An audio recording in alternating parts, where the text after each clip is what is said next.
Hello everyone, and welcome to Dinner Time Shenanigans.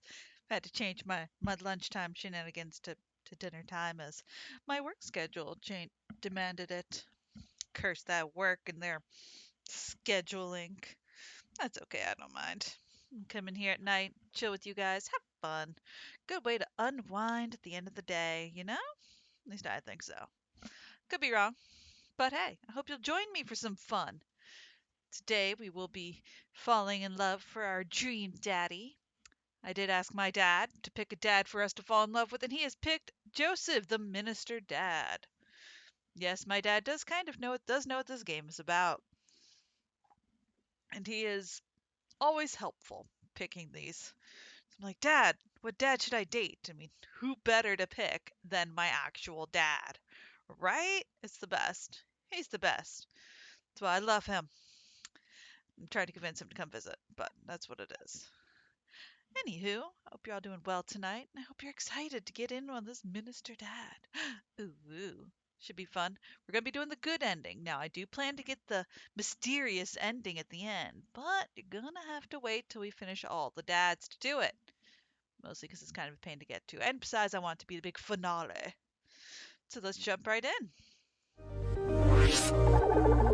Hi, hope you're all doing well tonight. Keeping out of trouble, or at least not getting caught. It's kind of the important part, right? I'm gonna move this over here. Move that over there.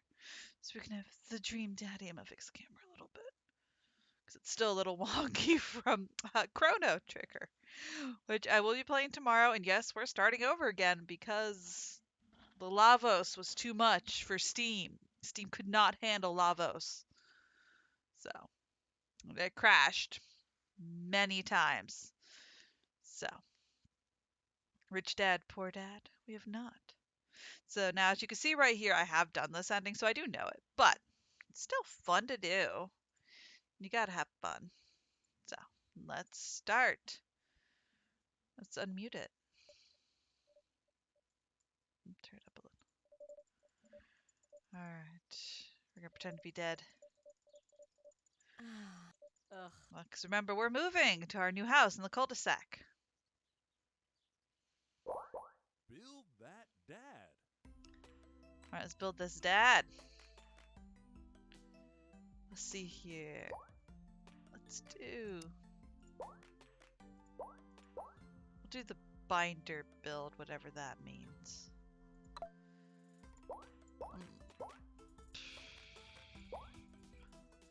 You do know I love that chiseled jaw. Let's see, we're doing the minister dad.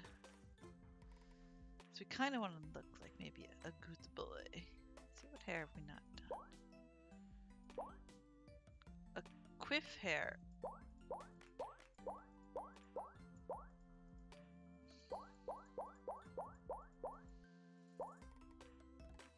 We'll do this hair.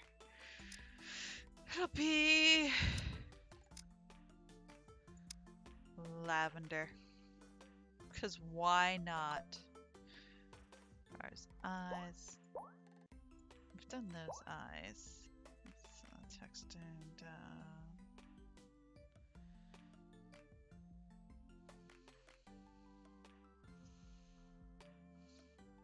Hi.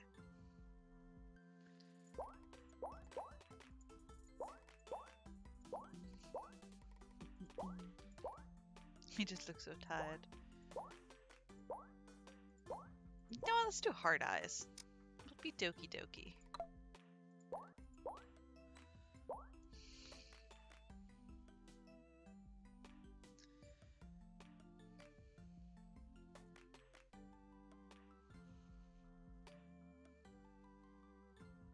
Sorry, I'm trying to plan stuff. Yeah, it's my brother's birthday's coming up, and I'm trying to plan a surprise for him. So now I'm telling you all, because I know he doesn't quite come into my streams. Do we want lips? Do we want lips? Yeah, we're gonna keep the kitty eyes. I'm just gonna go with the high arch brows. We're gonna make the same gorgeous lavender. Oh, it's beautiful. It's beautiful.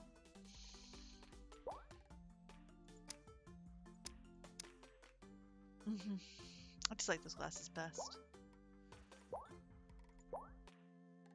Okay, we'll try those. With them silver. Piercings. Snake bites. Oops. Nope, we're leaving this. We're leaving that.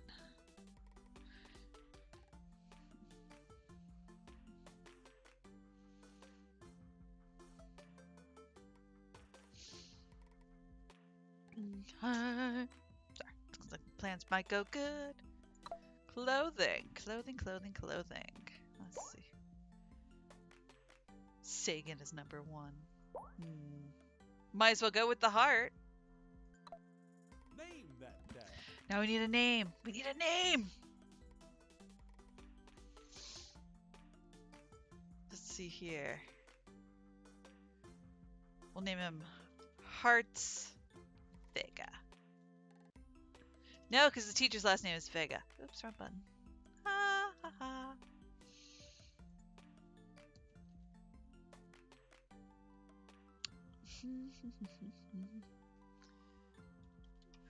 Vega Hearts. There we go. That was the first name. It's Hugo's name. Be that dad. Be that dad. Tight bolts in a starfish pattern. Medicine is not always the best medicine. Alright, now we're gonna look through a box of photos. Then the dinosaur. Then her in her pony phase. Then her in one of the Emmas. Dad, that was you. And her photography, because we like it. We're impressed. And then the baby. Then we adopted her. Alright. Now we get this car. We're gonna go into the new house. We get to sleep in the house. So exciting. It's a little smaller than the house. It's a little smaller than one we had, but you know, daughter's supposed to be moving out next year. So, you know, we're not too worried about it. She's excited. She likes to kick that. She likes to destroy stuff. So,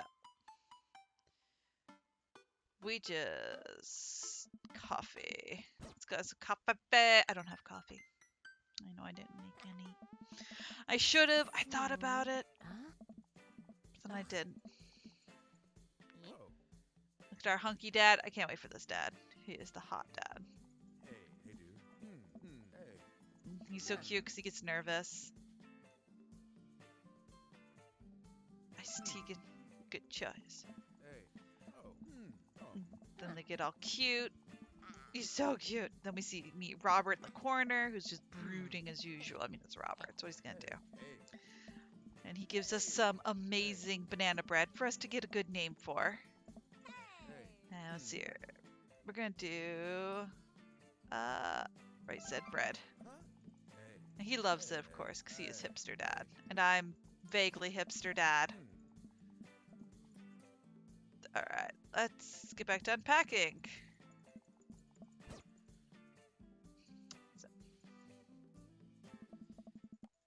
Alright, so now we have our first visitor. Hello. Oh, where are my manners? My name is Joseph. I'm your next door neighbor. Oh, yes, hi, I'm Vega. That's what my name is. I saw the moving van and thought I'd bring over some cookies. My daughter Christy wanted me to let you know that she baked them herself. Joseph leans in and whispers, but between you and me, she just sprinkled in the chocolate chips. We both share a laugh. Kids, right? Yeah. Wow, cookies, huh? So nice to meet you. Joseph hands her the plate of cookies with a smile. Well, thanks for the cookies. Amanda disappears with the cookies. Amanda, and she's gone. That's my daughter. Her name is Amanda. She's a charmer. Daughters are tough. Sons are also tough. Children in general are just tough. I hear that. I mean, there'd have to be something wrong with you to try and raise more than 2. Okay. I have 4 kids. What have you done? Oh, um, I met. Don't worry, you don't mean to be rude. Oh no, this is the first neighbor I've met. My social life is already in the tailspin. I wonder if it's too late to move again. Uh, yeah, Yeah. okay. Is the missus around? No, not anymore. She died. No. Oh, Ooh, uh, uh, I'm sorry for your loss. No, no, it's all right. Wow, this is uncomfortable. We stand there quietly for a moment, acutely aware of how awkward we both made things. hmm. I'm sorry, can you close the door real quick? I look at Joseph quizzically, but comply. After a second, I hear the knock on the door. Opening it, I see Joseph standing there with a huge smile. Oh. Hi, I'm your new neighbor, Joseph. I promised not to talk about your dead spouse this time. I'm throwing a barbecue for the cul-de-sac, and I'd love for you to come by and meet the rest of the neighbors in our community. What do you say, pal? That sounds great. My daughter Amanda and I would love to stop by. Also, 4 kids is a perfectly normal amount of children to have. We shake hands and seal the deal. Well, neighbor, I'll see you at 3 p.m. on sharp on Saturday. I don't have a voice for him, I'm sorry. Sure thing, neighbor. Joseph starts walking away, but stops to think for a second and turns around. Mm. Hey, in all seriousness, raising on your own can't be easy. If you ever need to talk about stuff, I'm the youth minister at the church down the street. Oh, I don't know. I don't really consider myself to be a youth. Wink. You look pretty young to me. Wink, but suit yourself. And with that, Joseph's gone. Hey, seems nice. Amanda walks back into the living room, crumbs on her face, cookie in hand. That was the smoothest recover I've ever seen. I should be taking notes. See, you're already fitting in great. Where'd those cookies go? Oh. They're gone. I'm sorry. If it makes you feel any better, they weren't very good. So you ate all of them anyway. I guess that makes it break time. Any ideas? We should probably get his plate back. I think we got a ton of good neighbor points if we bring his plate back. We're gonna be the best neighbors in the whole cul-de-sac. We're gonna kick all the other neighbors' butts. With kindness. Dun dun. Amanda and I step outside. Shoot, I'm actually not sure which house is his. Huh? I hazardous guess it's the big one with all the well-groomed blonde children sitting in the yard. Good eye, kid. And remember, we need to make a positive first impression here. Keep it light. We walk up to the kids and wave. Hey guys, is your dad around? They all just stare blankly. We just wanted to return this nice plate and thank you for the cookies. Geez, these are definitely Joseph's kids. They all look exactly like him. They were really good. Hmm. I mean, I heard they were good. I didn't get to eat any. Hmm. I chuckled nervously. Well, okay, we're just gonna set the plate down on the ground real gentle and then back away slowly, right, Dad? Right. That's what we're gonna do. The kids' eyes bore into us as we scurry away. I could feel their gaze on my back even as we approach our own house. All right, let's go to bed. We don't need to meet the rest of the dads. We don't care about them. Hey. Oh. Oh. Nice. We get to meet Craig, who's the bro from college. Oh. Oh. And we met him, I don't know. and we had a bromance out in the water with Hmm. Keg Stand Craig. Bro. Oh. Yeah, that was a lot of bro that day. That was a lot of bro. I will admit, for like the next day and change, bro was part of my vocabulary. More often than it already is. All right.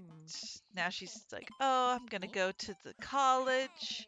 And he's like, well, it'll take for you to stay. And she's like, oh, I want a dog. And she got an envelope from her dream college. And she didn't get in. So that's sad. But her best friend, Emma, one of them, did get in. There's 2 Emmas. Emma P, Emma R. Then she's going to go have fun tonight. And then I'm going to go clubbing. Put on a nice set and go tear it up on the dance floor while the hottest dance moves. No, we're going to go to bed. Then we have to go meet Mr. Vega. I'm Vega meeting Mr. Vega. Wink. All right, it's 6 a.m. And we do not want to go hang out with Craig. Mm-mm. And then we'll oversleep. Oh God, we have to go. We have to go to the meeting. Then we arrive at the school. Outside is this cute youth who's just peepo chilling. Oh. After he sends us in the wrong direction. Turns out he was standing right outside Mr. Vega's class. Oh. Huh? They're reading The Catcher in the Rye. He teaches both high school and middle school. Ooh, shit, wrong button. Okay. So apparently don't say she's fine. I'm getting bad points with Amanda already. Alright, so I give her a ride home. Then we can make something at home. Then I'm like, hey, what's going on with you, girl? You're sad, you're mopey, what the heck? And she's like, no. And she's texting Noah, who she totally has a crush on but won't admit it, because you never have to admit that to your dad. Like, ew. Ugh. Girls and guys can be friends. Gross. She totally has the hots for him. It's a girl thing, it's just, you just do it. Oh good, my jacket. My light jacket. It's like, alright, I'm kind of chilly. God damn it. So, we get to try and make dinner, and we're totally gonna burn it. Because we are terrible at making food. How did we survive adulthood? Takeout. So we're gonna do artisanal mac and cheese. It's gonna be a creme de la creme. Alright. Gonna do a mouthfeel.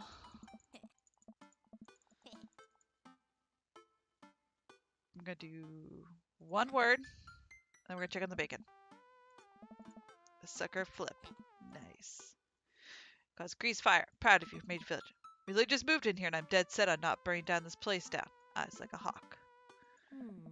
How's the mouth feel? Taste-tacular. Not an actual word, but I'll allow it. She tries a spoonful. Taste-tacular. Last time we made the mac and cheese, I did one too many words with her, and I burnt the bacon. Set a fire, and she was amazing at putting the fire out, smothering it. Cool, long haul ice road paranormal ghost truckers. It's the best. We are gonna die. I have fun doing the voices. It's, keeps me out of trouble. In a way. Do do do do. So we get up, and we're excited about our grilling skills. We're gonna get them good. All right. So now we go there. We're early, just to spite Amanda, because and we had a veggie plate along with everyone else. Welcome to you brought veggies. Let me introduce you to my family, kids. This is Chris, Christian, and Christian. They're the twins. They stare creepily and say nothing. Then, of course, there's our youngest, Krish. Wait, where's Krish? Maybe Mary put him down in the crib. Oh, and how could I forget my lovely wife, Mary? Joseph pecks her on the cheek. She smiles. Ah, Mary, sweetheart, did you put Krish to bed? I'll have to go look for him. What? You'll have to... Joseph takes a moment and regains his composure. Mary, this is our new neighbor, Vega and his daughter, Amanda. I'd shake your hand, but I have a glass of wine that I need to tend to. Hi, viewer. I love her. Nice to meet you, Mary. Charmed. Well, I have to go over there now. Ha ha, my wife has a wonderful sense of humor. But please, you two enjoy the barbecue. All the guys are really excited to meet you. Here, let me introduce you around. Hey, Vega, have you met Brian yet? Who? Hey, Brian, come over here for a second. Now, we didn't get hit in the face. We didn't meet his dog, so we're just now meeting him for the first time. Hey, Brian, this is Vega. He just moved to the neighborhood. Hello. Well, pleased to meet you. Put her there. Brian pulls me into a handshake, engulfing my hand in his vice-like grip. I let out a small squeak after my hand bones had been ground to dust. Not much of a handshake, I guess I'm more of a hugger. Which house did you move into? The ranch-style one in the cul-de-sac. Oh, the one that's just like mine, but smaller. Ouch. We know he's the one-upsman. That kind of hurts. Is he trying to one-up me? My instinctive dad competitiveness kicks into gear. It's leaner. Smaller houses are safer. It's leaner. I practice design minimalism in my purchases. Why own more when you can't own what's right? Right. Also, I'm pretty sure my house could outmaneuver your house or, and achieve a tactical advantage. Oh, let me introduce you to my daughter. A kid peeks out from behind Brian. This is Daisy. Hello. Hi, what grade are you in? Fifth grade. We're actually trying to get her to skip sixth grade. Not to brag, but she's pretty smart. Not to brag. That's exactly what bragging is. Amanda's smart too. Thanks, Dad. Well, I'll be around the party if you feel like saying hey later. You got it. Damien. We met him. We've romanced him. He's a lovely goth dad who's also, not always goth. And he's so sexy. This is Robert.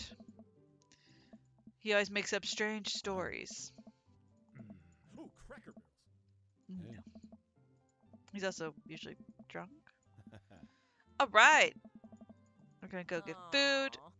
So she's going to go make friends. Or she's telling me to go make friends while she go eat snacks. Is that the barista from the coffee spoon? What a cool guy. Mysterious. The guy who keeps one-upping me. Mysterious goth guy. Is that Amanda's teacher? Hey, I know Craig. But wait a second. Those people live in the cul-de-sac? Can't be right. I'd better investigate. Since we're going to be romancing Juice, let's see here. Pick the option to Joseph and Damien. Now, we have talked to these two. And, we know that they are kind of happy. Yes, my daughter and I just moved in the other day. Are you enjoying the party so far? Oh, definitely. Thanks so much for putting it on. It's nice to be in a cul-de-sac where everyone is so friendly and welcoming. Amanda walks up to the conversation. Hi, it's Damien, right? My name's Amanda. At your service. What a pleasure it is to meet you. Damien finishes the sentence with a flourish and a bow, producing a single rose, offering it to Amanda. Amanda blushes and returns the gesture with a curtsy. My, do you know how to treat a lady? Hello, Amanda. Seemingly out of nowhere, Joseph's twin kids appear and they're speaking in unison. Hey, won't you come play with us? Come play with us forever. Guys, enough with the creepy twin shtick. We've talked about this. Christian and Christy slowly back away. Where do you think they got that from? Mary pops into the conversation, wine in hand. I don't know. Mary takes a long sip of wine. I think I might have taped over a VeggieTales VHS with The Shining. Who knows? She takes another sip of her wine. Where's Krish? Wasn't he with you? You had him a moment ago. He's probably stuffing dirt in his mouth. He'll be all right. Toddlers are pretty resilient. Mary tips her glass to me. Ain't my first time to the rodeo. It's my fourth. I have squeezed 4 little... Sweetheart, would you like to do me a favor and please find Krish? That would be great. I'm sure he's fine. Mary? Okay, jeez. Mary finishes her wine and wanders off. Dad, can we go now? Ah, Lucian, have I introduced you to Vega yet? Hey, it's that punk from Amanda's school. I remember you. Whatever. That's no way for a young man to speak to his elders. Be polite. Lucian bows. Whatever, sir. Lucian bows again. Mr. Christensen, may I have a veggie burger, sir? Coming right up, bud. Are you a vegetarian? Yep. Make that 2 veggie burgers. Did you know that some people in the Victorian area were vegetarians? They described carnivorous type people as bloodlappers. Dad. That's really interesting, Damien. Joseph turns to the grill. Just a hint of tattoo peeks from underneath his sleeve. Can't believe I didn't notice it before. It looks like the bottom of an anchor. Whoa, is that a tattoo? Yeah, I wasn't always a youth pastor, you know. That's so cool. Want to see mine? What? Lucian pulls back some rubber bracelets, revealing a lopsided 666 in black ink. My buddy gave me a stick and poke tattoo last week. I think it's healing up pretty good. Do not do that, folks. For the love of God, don't. That's how you get an infection. And then it's ruined. It's worth it to go to the professionals. Lucien, we'll talk about this later. That's pretty cool. What's the significance of the tattoo? I don't know. I just thought it looked sick. Well, in my opinion, the only reason you need to get a tattoo is because you want one. Careful though, that number carries weight. Man, Joseph is a way cooler youth pastor than I thought. I just figured youth pastors popped out of the womb with the Bible. I wonder what he did before preaching. All right, let's eat a burger. Then he enjoys it. We have amazing dad jokes. And then they're all like, "Hey, man, come on to Dad Book. You can build with us. You can learn." Dad Book. Let's see. So get LinkedIn notification about this. I just know it. You know. So we're excited about Dad Book, kind of, because I want to talk to other dads. So of our veggie plate, seems nobody really likes cauliflower. And she's gonna go out with friends. And we're like, okay. And we're like, come back by midnight. And I'm gonna throw a party. Because, originally I was just gonna eat ice cream and chill with her. Hi, second viewer. We were gonna eat ice cream, chill, have fun. And so she's gonna go be with friends. What kind of daughter does that? My gosh. Hey, Waffle Bowl Theater, old man.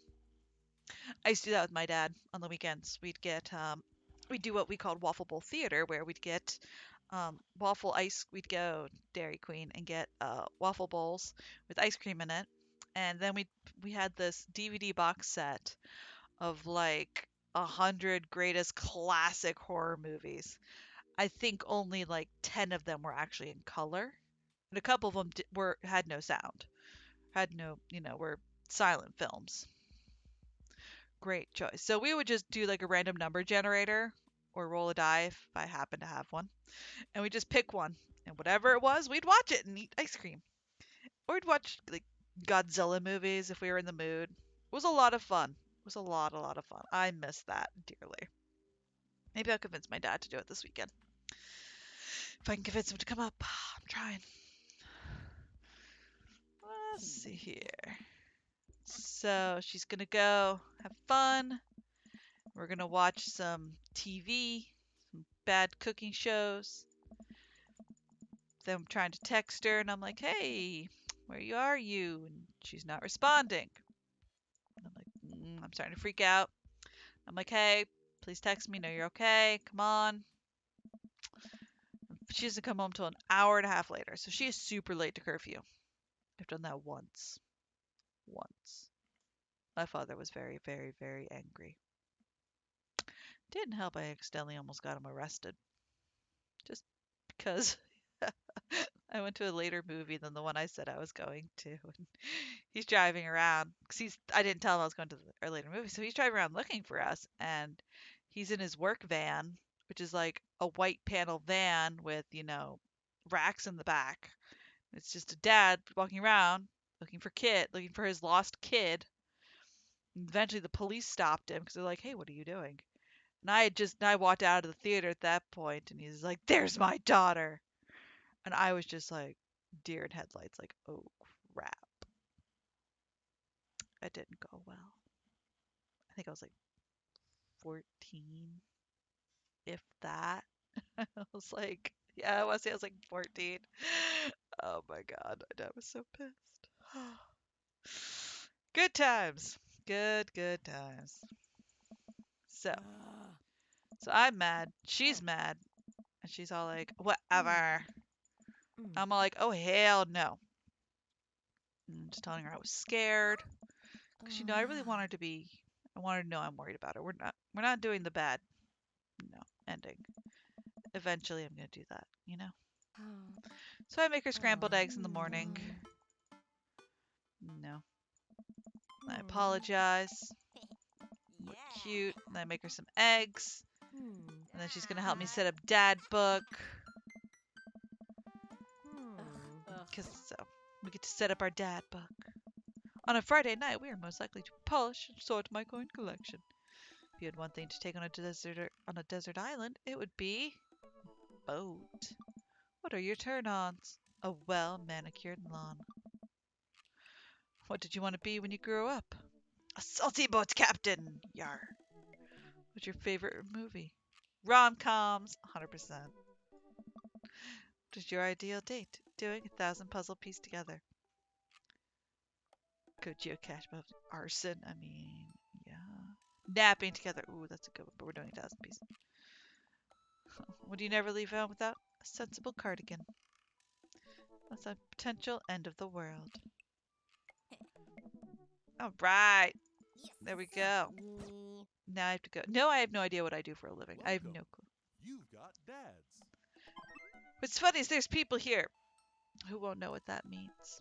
The you've got dads. They won't know that that is a pun on the old you've got mail. They, they don't know that. The children don't know. Do I have to answer this? That's fantastic. All right, so let's go on a date with Joseph. Now, when we do the final date, we have to do a lot of other dates, so it'll be interesting. Joseph Christensen, voted Maple Bay's #1 youth minister for 5 years running, living in my hometown with my beautiful wife and our 4 amazing kids. If I'm not in church, you can catch me out on the open water, setting sail in the seas of adventure. I love playing guitar and crushing my kids at Candyland. On a Friday night, you are most likely to lead the community in a fun mixer. One thing to take with you on a desert island. On a desert island, what would it be? My 6th string. What are your turn-ons? My loving wife. What do you want to be when you grow up? Ship captain. What's your favorite movie genre? Feel-good movies. What's your ideal date? A lovely night on town with my wife. What do you never leave home without? The good book. Sorry. You spend a lot of time thinking, how can I be a better man, husband, and father? I almost feel bad. But we're gonna corrupt him. Dokie dokie. Corruption. His family's a little weird, but Joseph seems cool. I should take him up on his offer to hang out. Wait, how do I hang out with a priest? I don't go to church. Should I be Jesus-y? I imagine Joseph's family staring at me as I fumble through some sort of prayer attempt. Maybe not too Jesus-y. A light smatter of Jesus. Will he want me to pray? Is he going to pray at me? Do I have to pray at him? Talking to Joseph, huh? Ah! Amanda, how many times have I told you not to sneak up on me like that? I selectively ignore you every time you do, Pops. I'm that way. I just accidentally sneak up on people. I'm also easily startled. Her eyes are a little puffy, almost as if she's been crying. Hey, you doing okay there, kiddo? Of course. Fine. I just started thinking about how there are a bunch of people who still don't think aliens exist, and it's bumming me out. Like, space is so infinitely huge. Just because you can't conceive it doesn't mean it doesn't exist. And I understand the Fermi paradox, but to completely write off aliens, there's so much stuff we just don't know. I'll be okay. I'm glad. But aliens are definitely out there, and I hope they'll one day be my friends. Remember how you used to be afraid of aliens? Yeah, but whose fault was it that I watched Fire in the Sky when I was 5? Amanda, you stole that VHS from my closet and locked yourself in the room to watch it. I honestly forgot about that part of the story. Wow, I really brought all those years of anxiety over being abducted by aliens on myself, huh? Showing my age. I saw Jurassic Park, the first one, in theaters. Way back in the yonder years. Yes, I was quite the little kid. But I wanted to see it because it's dinosaurs. I love dinosaurs. Convinced my dad to let us go. Poor dad. I love you, old man. So, I saw it. Great movie. Scared the crap out of me. My poor twin threw up because he was cause it scared him so bad. I loved it. I watched like most of it like this, but great movie. Fantastic. I've seen it 1,000 times.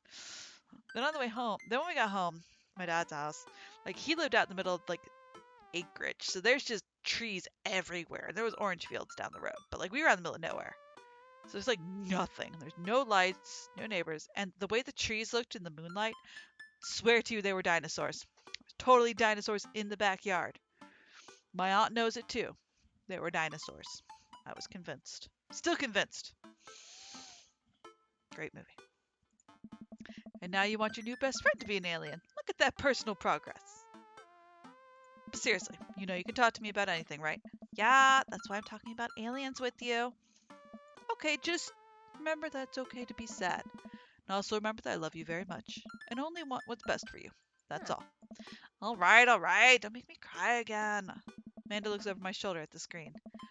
Joseph can't read your mind, you know. If you want to talk, just message him. But I've never been friends with a priest before. What do I talk about? My favorite Bible passage? Ice cream socials? Khakis? Khakis? First off, he's a youth minister with a tattoo, not a priest. There's a difference?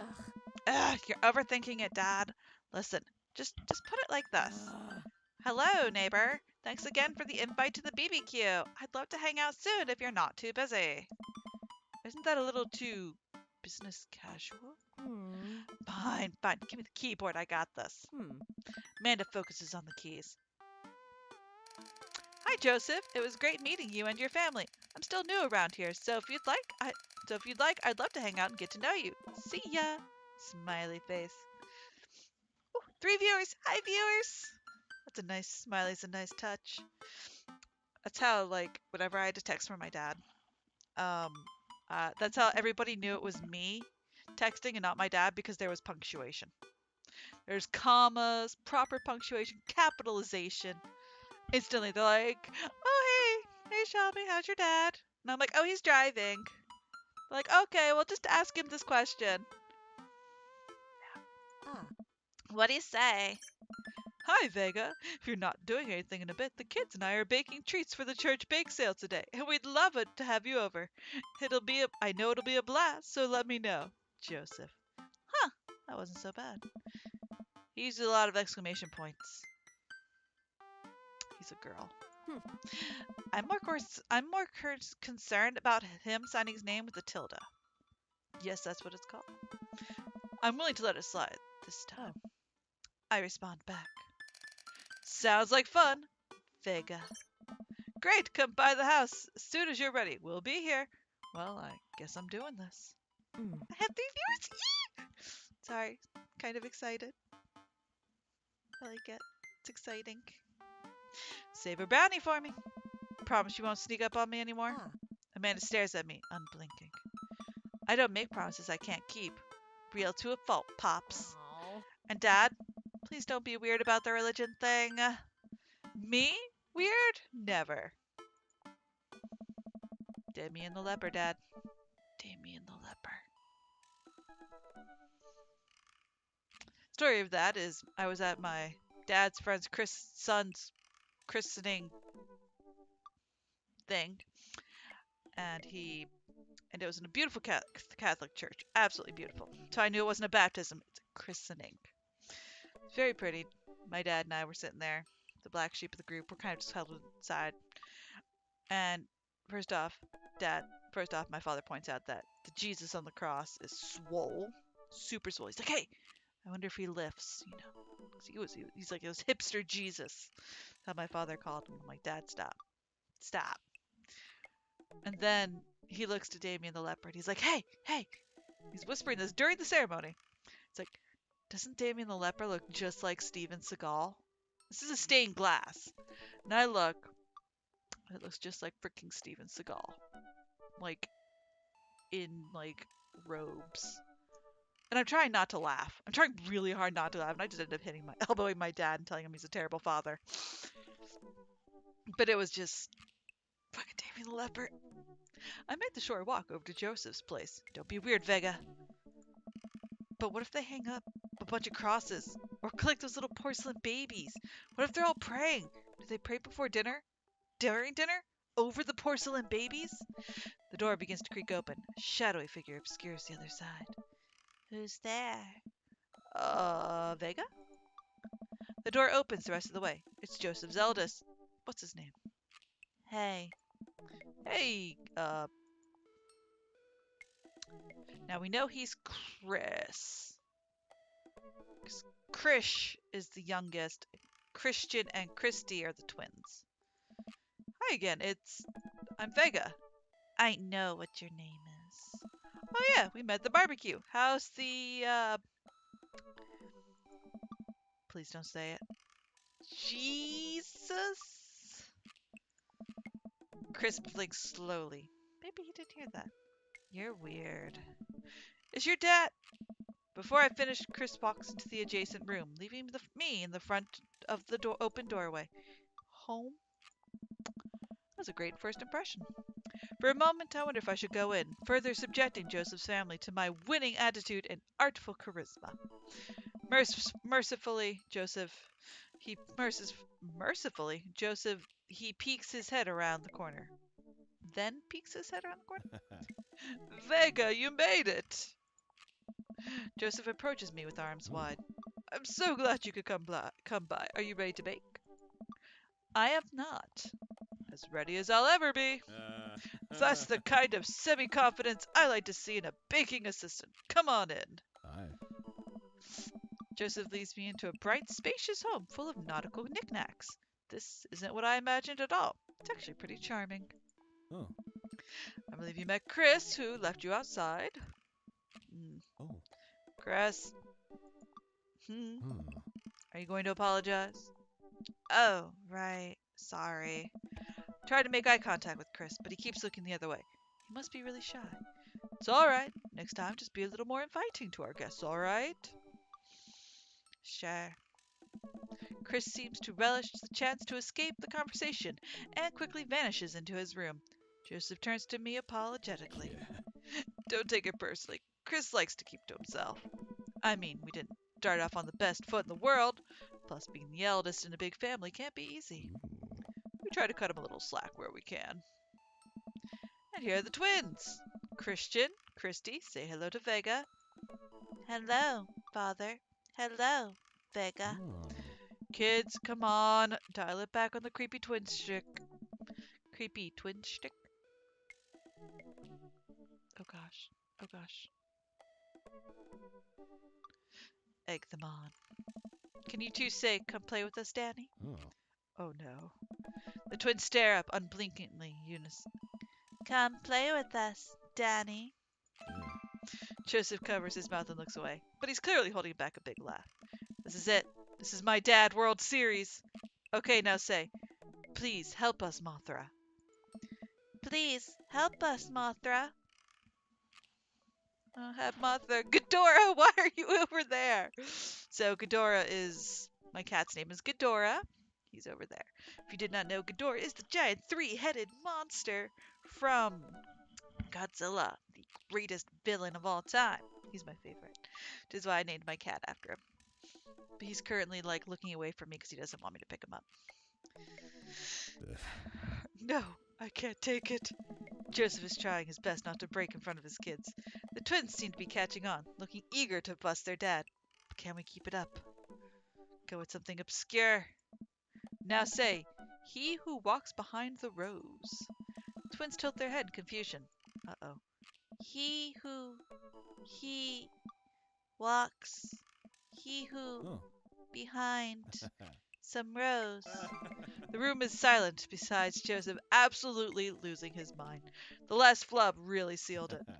Children of the Corn, really? Is that not mainstream? I am off my game. Something fierce today.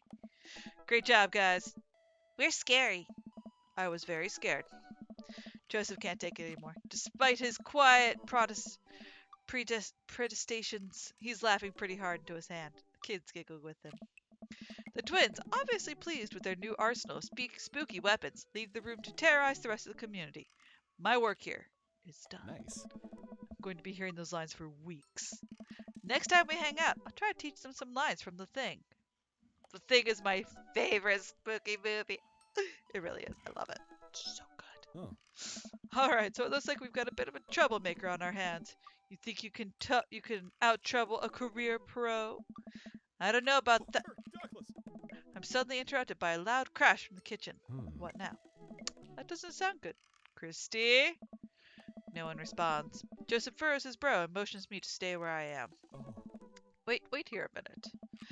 Joseph rushes into the kitchen. I remember this with Amanda. Half of fatherhood is trying to keep your kids from finding creative ways to kill themselves, and he's got 4. Talk about worry. I take a seat on his surprisingly pristine couch and twiddle my thumbs.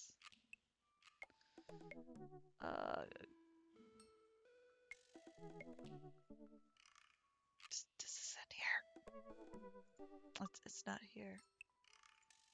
No! Dream, Daddy, Joseph, date.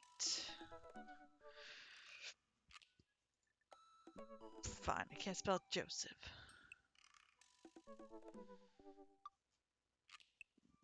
Yep. Egg them on. Let's go with something obscure. Spider King, we get brownies. Oh yeah.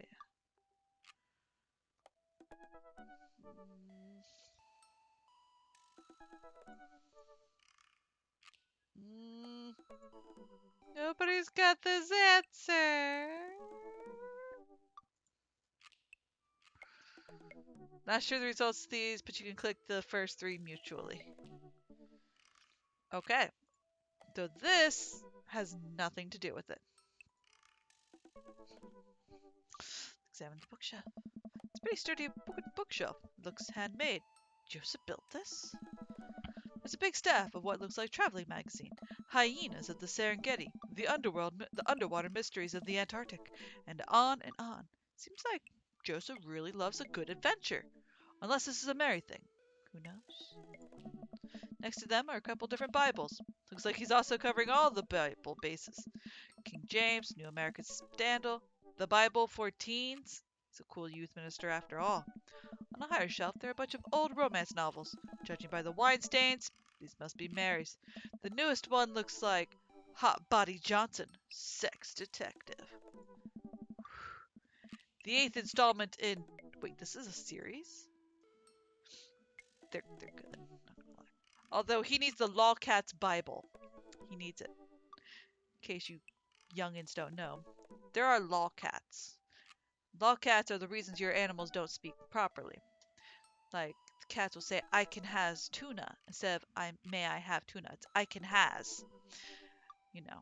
And somebody literally took the Bible front to back. It's a group effort. And translated it into lawcats. So it's like Genesis is, in te beginnings, there was ceiling cat made to heavens and to earths, but he did not eat it down. It is the whole thing. And yes, ceiling cat is our god in that one. I have not read it, but it is amazing. There's a couple cool knickknacks on the coffee table in front of me. Hey, a cross. Hey, another cross. This one looks a little different. And a 3rd cross. Unified design aesthetic. Smart choices. There are also a brass thing here. Looks like something a sailor would use to navigate with. I think they're called sextants. Sex. Of course we're just 10-year-olds. Well, you have this many kids, and things are bound to end up on the floor, no matter how hard you try to keep it clean. I spot a terrifying cloth doll that appears to have had both arms pulled off several times. It's been stitched back together a lot. We know from a different playthrough that the twins like to dissect things. The tag says C plus C. Of course, I set that down and spot a houseplant. Hey, little guy. Keep being you, tiny houseplant. Spot one last thing on the floor next to the houseplant. It's a silver necklace.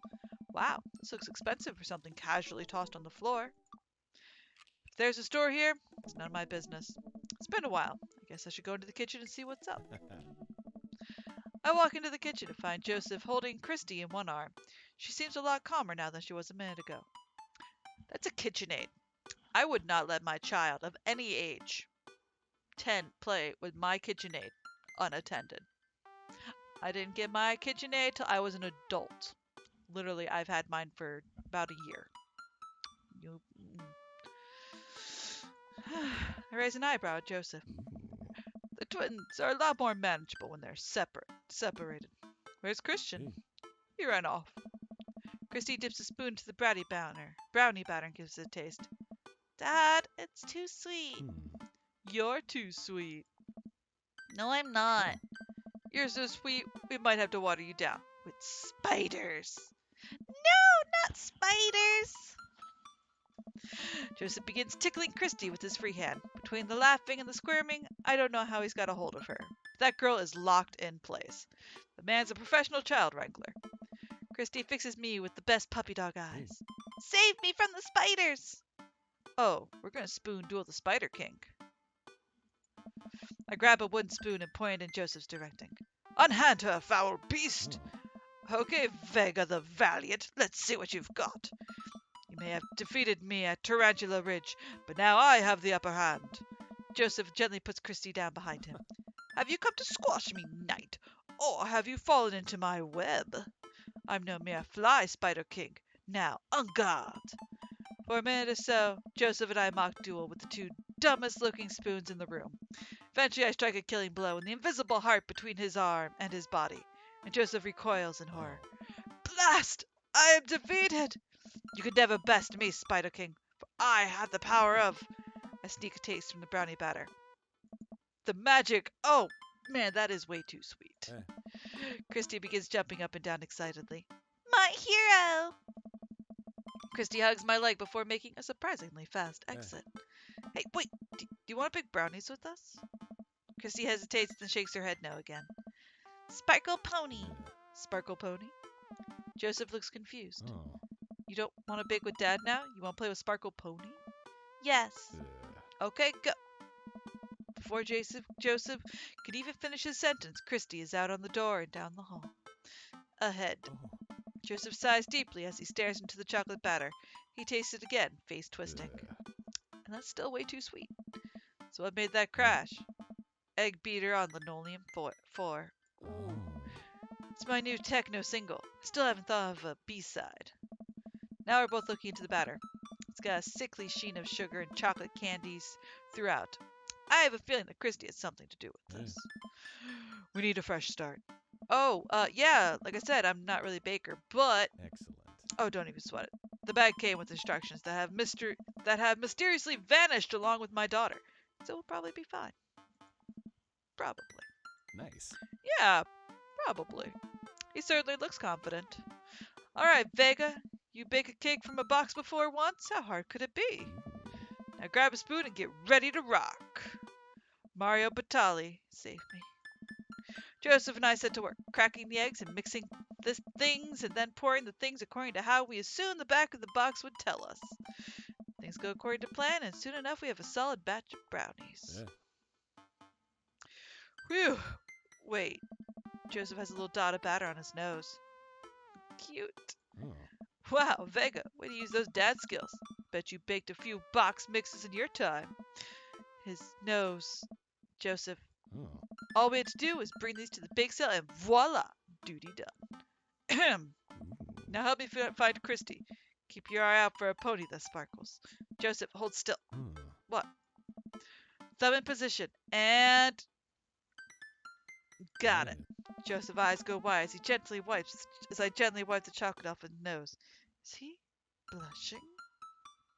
It's a power move. Thanks. No problem. Less than a second, I've licked the batter off my finger. It's really good batter.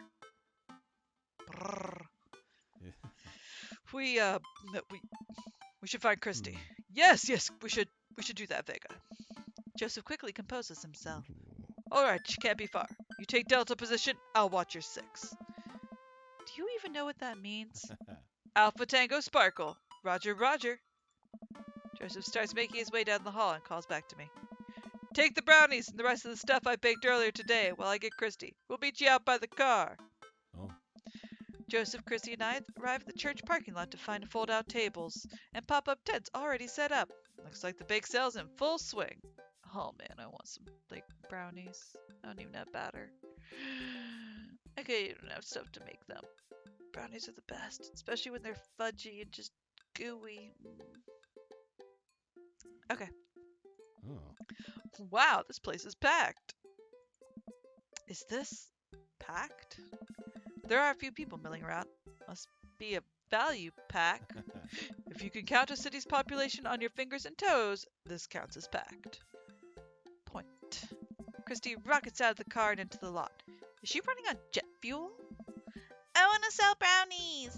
Oh. Okay, let's get it set up. I want to see Mom. She's down by the other end of the row, by the other row of tables, helping out with another group. Want to go over there and tell her I said hi? Mom! Christy zips off immediately. Joseph seems unconcerned.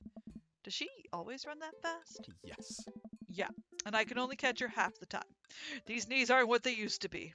Like, children have just infinite energy. Just throw them on a treadmill, and they would just, like a hamster wheel, just power the city for weeks. I remember when Amanda was her age. I couldn't get her to sit still for 5 seconds. Yep, great age to deal with. Oh. While Christy's gone, Joseph and I arrange all of our baked goods on the table and settle in. So, are we allowed to eat any of our own goods? Look, if I don't see nothing, I don't say nothing. The man upstairs has a strong feeling about snitches. Does he actually? Oh. Joseph shrugs. He eats a brownie. Looks like some of the other stalls are selling drinks, little handmade crafts, and other sweets. Whoa, someone brought a soft serve ice cream machine. I gesture to it. How are we supposed to compete with that? Please, this isn't my first time to the rodeo. The bake sale rodeo. There's actually no rodeo here. It's just a bake sale. I think you and I put together can make one pretty convincing argument for these brownies, don't you? Oh, yeah. Oh, yeah! Oh. We high five. If you bake it, they will come. Aye. It's not long before we have our first customers. The cute dad. Dokie dokie. I have a soft spot for hipsters. And goths. And rockers. And metalheads. And tattoos. Yeah, I'm just kind of all over the place. I mean, guy, girl, they're all awesome. Guy, girl, other. Tattoos. Rockers. Hair. Some hair. Half hair. It's not long before we have our first customers. Hey, dude. Hiya. Matt. Carmencita. Great to see you guys here. Happy to support a good cause. Plus, you know, as the owner and proprietor of the Coffee Spoon, an establishment that specializes in baked goods, I have to scope out the competition. Joseph leans close to me. This guy knows his stuff. Stay on your toes. So, what recipe did you use for these brownies? Don't say you used a box recipe. Don't say you used a box recipe. We improvised. I just let the baking spirit move through me, you know? A little bit of flour here, a pinch of salt there. It's sort of like interpretive dance, but with cooking. Interpretive cooking, yes. You could never make the same thing twice. Every batch is special. There will never be another batch of brownies with the exact flavor sensation that these have right here. It's a once-in-a-lifetime opportunity. Hey. All right, we'll take 2. Actually, we'll take 3. I ring them up, high five Joseph as our happy customers walk away. See?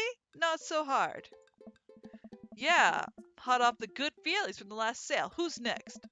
We sell brownies to a bunch of people I don't recognize, but who clearly know Joseph. Eventually, another familiar face pops up. Vega! It's Brian. Close enough. Can we interest you two in any of our fine sweets and treats? You sure can. I bet I could eat 10 brownies. Must resist urge to be competitive.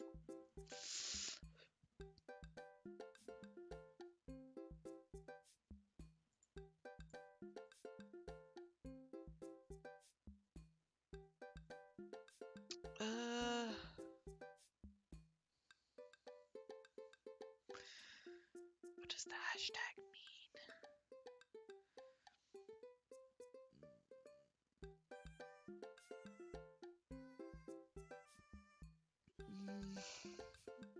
Let the man buy his brownies. Sure, we'll put you down for 10.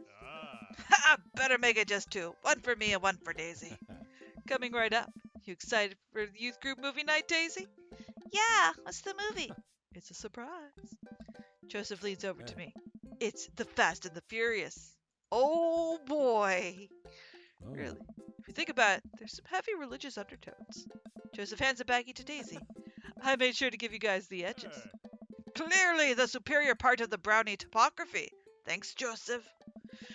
Our two customers walk off with their purchases. Joseph and I survey our stock. Yeah. These are selling pretty hot. At this rate, we'll have enough money to pay for a new paint job on the church pews in no time. Wait, what happened to the church pews? Ernest spray painted his rapper alias all over them. Young Steinbeck. I would have gone for Young Man and the Sea, but I can respect that. Speaking in ministerial terms, Ernest is hard to reach. In father terms, Ernest is kind of a turd. Being a cool youth minister seems like a lot of work. Oh, yeah. It is, but it's worth it. Although, sometimes I wish... Never mind. What?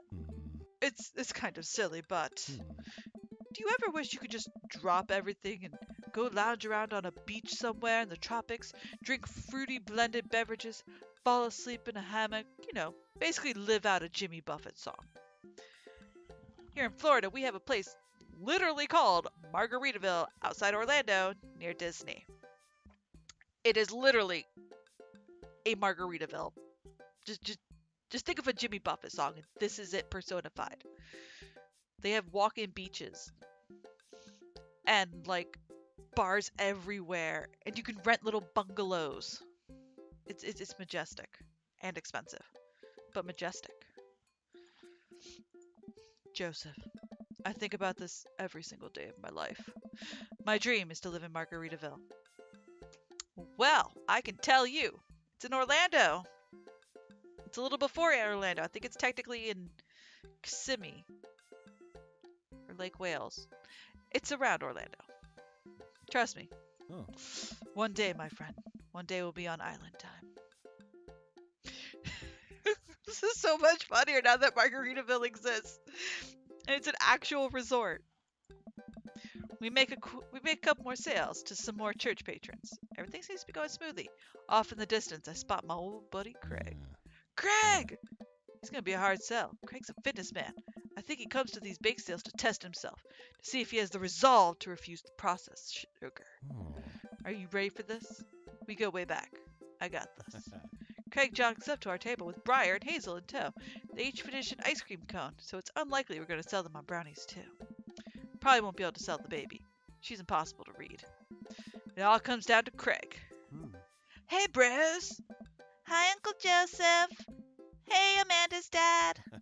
Would you be interested in one of our delicious homemade brownies? I don't know. Hey, Craig. When we were freshmen, remember how our next-door neighbors pranked us by switching out our laundry detergent with dish soap and how the washing machine exploded with suds? And then we decided to get back at them by baking brownies for them, but sprinkled high-intensity hot sauce into the mix, and then we watched them cry after eating it. Hey. I would feel bad, but we had to clean up the laundry rooms ourselves.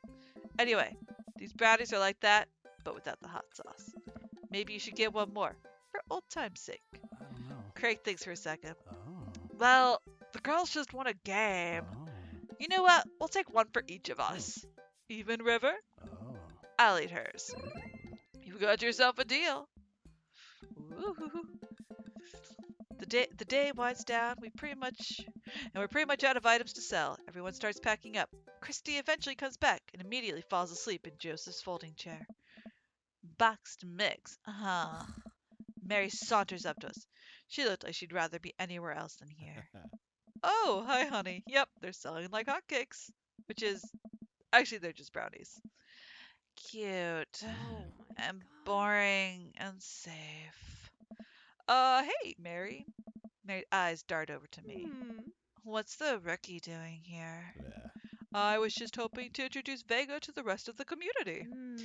Uh-huh. You get a load of this freak show? What?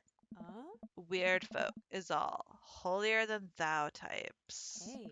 Don't you think, Vega? Oh.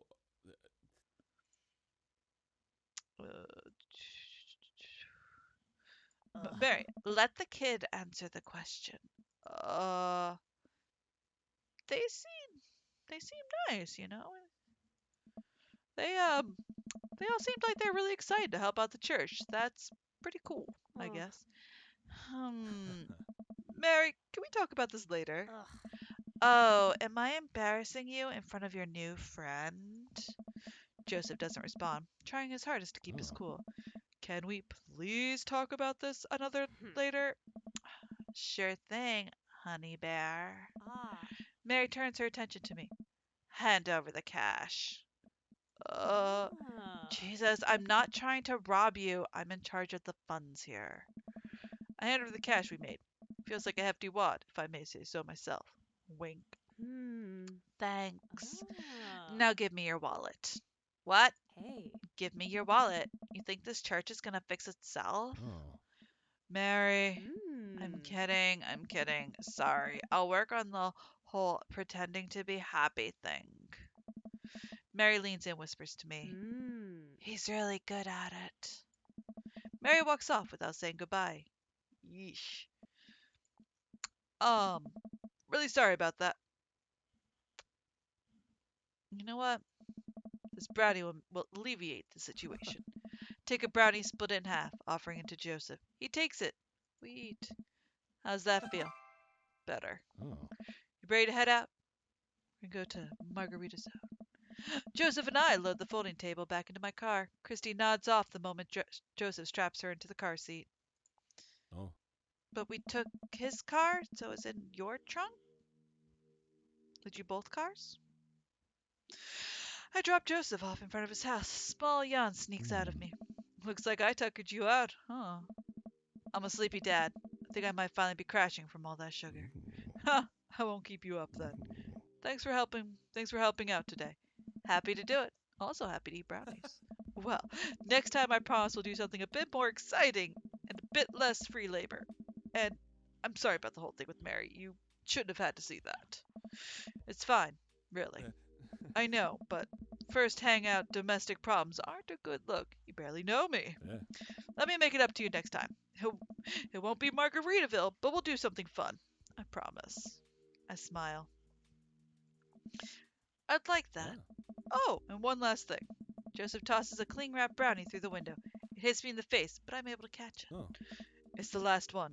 You earned it. Joseph, please don't leave me alone with this brownie. Nope, too late. I'm already walking away. But, bye. Joseph walks up to his home. He waves at me before carrying Christy inside. Well, looks like it's just you and me, Brownie.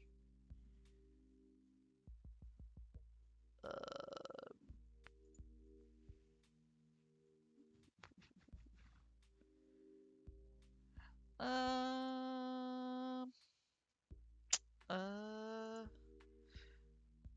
we'll save it for later. I pocket the brownie. This might come in handy down the road. Eh? Step aside to find Amanda doing homework on the Hmm. couch. Hey, Father Unit. Hi, child that I'm required by law to care for. How's homework? It's really fun and educational. Really? How long have you known me for? Right. Hmm. How was the bake sale? Good. I think I really could have made a good life for myself as a brownie salesman. Ah. Glad to hear Ah. it. So what? Hmm. Were there any extra brownies? Or did you maybe sneak one? Or think for a moment and realize I still have a brownie that Joseph gave me. So probably do better in someone else's stomach than mine. Heads up. Wait! I hurl the brownie towards Amanda. It hits the wall behind her and falls to the ground. Nice throw. She scoops it up and smiles at me. Thanks, Pops. Hey, if you're not going to bed anytime soon, would you be game for some real shark hunters of Orange County? I thought the last hunter got eaten by a shark. Huh? He did. I sit down next to her and cozy up with a blanket. Awesome. Best shows ever.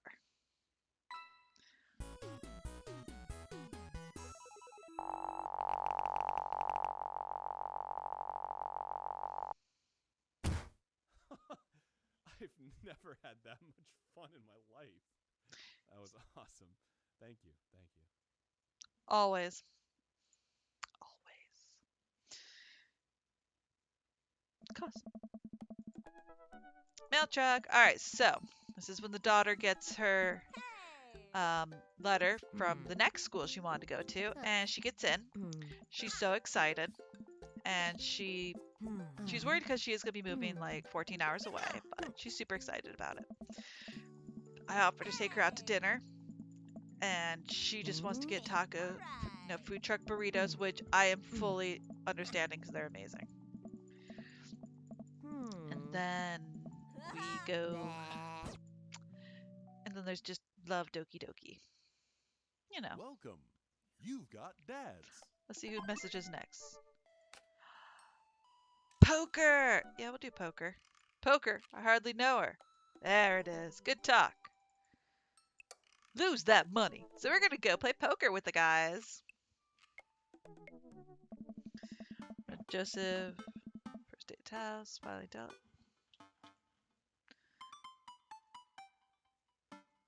Joseph, next you want to the game, second date. Okay, that's for the date. So we don't need to worry about that. Hey. So now we're gonna go play poker with the guys, and we're gonna have fun. And of course, Craig is still alone. I'm still terrible at poker. My tail is sustained childlike giggle. There's no way you're as bad as Joseph. Oh, yeah. It's basically my tail thing. I'm giving back to the community. Plus, I'm happy to sit here and eat all of Brian's snacks. So they all have fun. Craig's a shark, and Robert never plays because it turns out he's amazing. So he pulls out the stop, and he's all like, oh look, I'm gonna put my truck on the line. Oh look, I'm gonna put my house. And then Craig's like, screw it, I'm done. I'm done. You can't do it. Bet your firstborn. So they're just like, nope. And then we start talking about poop. All the poop that he made. Kale chips. Pierce the kale chips. Pierce the Veil's popular. I like Pierce the Veil. You know, he's doing great. You know. Of course he tries. They're crazy. They're awesome, but they have fun. Then of course he comes up with a story about how he was crazy. You know, had to make his way as gambling to get out of, I think, Spain and Madrid or something. I don't know. Welcome to the exclusive club of people who are a little terrified of Robert. We all say goodbyes. A goodbyes. A goodbyes. Welcome. You've got dads. Nobody knows what that is anymore. Who are we dating? We're dating Joseph. All right, let's go to date 2. Please drive behind you. Don't give them probable cause to pull you over. It's been a long day of clipping coupons. It looks like there's a sale on boxed brownie mix. That reminds me. I wonder what Joseph's up to. I should see if he wants to hang out. Or if he wants to go to the store with me and use his coupon. Looks like he's online. Hey Joseph, wanna hang? Takes a moment for Joseph to respond. Oh, that sounds nice. Vega, hope you finally recovered from your brownie-induced coma. And I know I promised to a fun hangout, but tonight I'm actually chaperoning a youth group mixer. Amanda's invited, of course, and if you're not doing anything, you should come. You hurt the leg. And be a chaperone with me, because I'll need the help. Less nice. I think for a moment, I'm a little bummed out, of course. I suppose I just want some me and Joseph time. Maybe get to know him a little better. Ah, what the heck? My friend needs my help. I type back. Buddy, if you need me, you got me. Just tell me where I need to be tonight. Joseph lets me know the details. It starts pretty soon. I better get ready. I knock on Amanda's door and peek in. Hey, Amanda. About to head out. Where are you off to? Are you going to stream couponing? I'm actually going to go chaperone this youth mixer dance thing that's happening at Joseph's church. He says you're invited, but if you don't want to come, I'll cover for you. You know what? I'm down. Maybe I can make some new friends. That's a good attitude. But I'll have you know that I'm mostly doing this for potential free food. Thank you, Amanda. You get 4 daughter points today. Now in college, I will tell you I joined a lot of groups, clubs for free food. And there was the youth church, there was the church prayer group, not quite Bible study, maybe a little Bible study, that met on Wednesdays. They always had dinner. It was awesome. Because it was usually like homemade stuff, like spaghetti. And it was, for a starving college student, it was heaven. Can I trade them in for a daughter lava lamp? Sorry, you only have enough for a daughter spider ring. Or some of those daughter plastic jumpy frogs. I like those things. They tried their hardest. It's inspirational. We arrive at the church to find that nobody's here. There are decorations and balloons and banners and everything, but no youths. I've been to a couple dances in my life, and not that I want to paint myself as some sort of dance expert, but generally dances require people.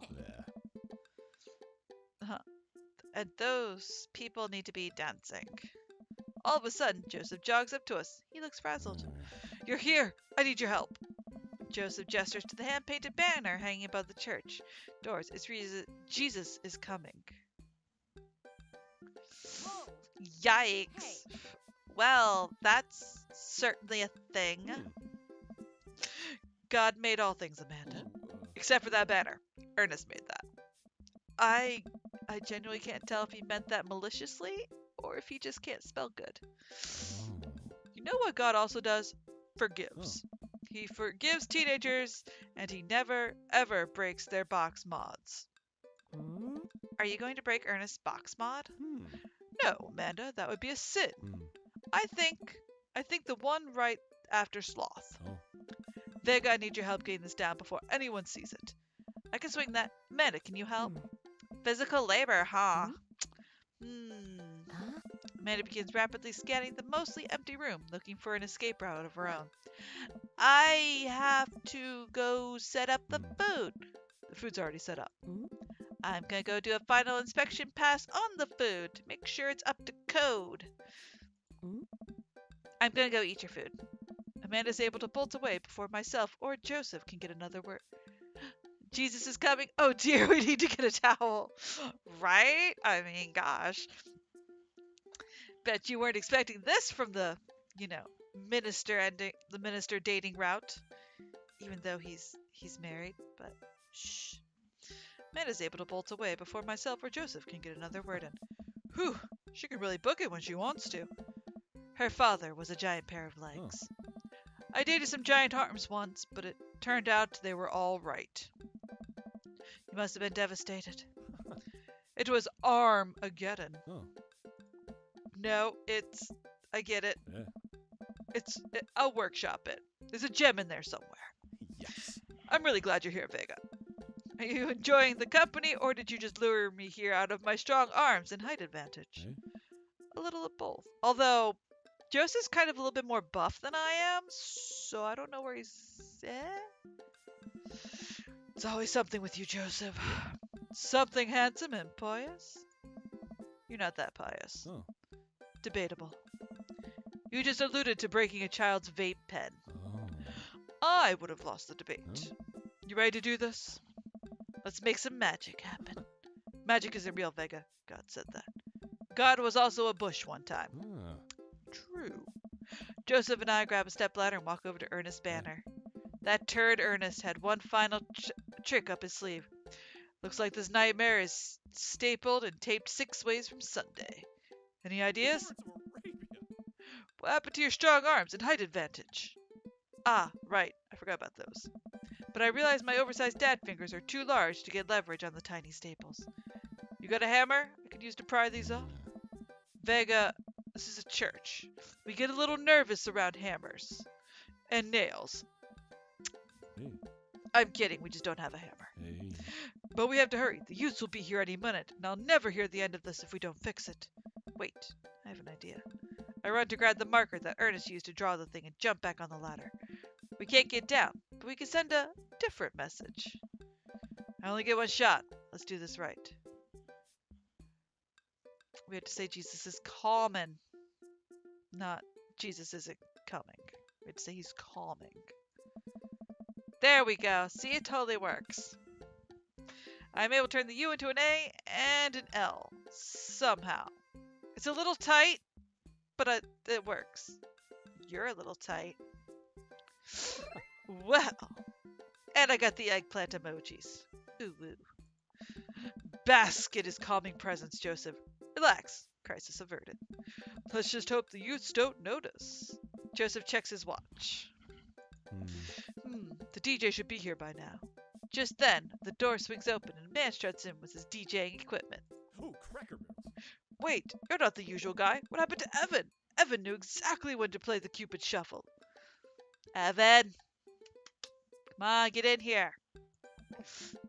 Hey, I'm not Evan. Evan sold all his DJ equipment to backpack through Europe, so I'm filling in for him. All right. I do envy him, though. Well, I wouldn't get to drop everything and start over. Ha ha! Are you all right? All right, I'm better than all right. I'm DJ Spin Master Quinn. He sighs heavily.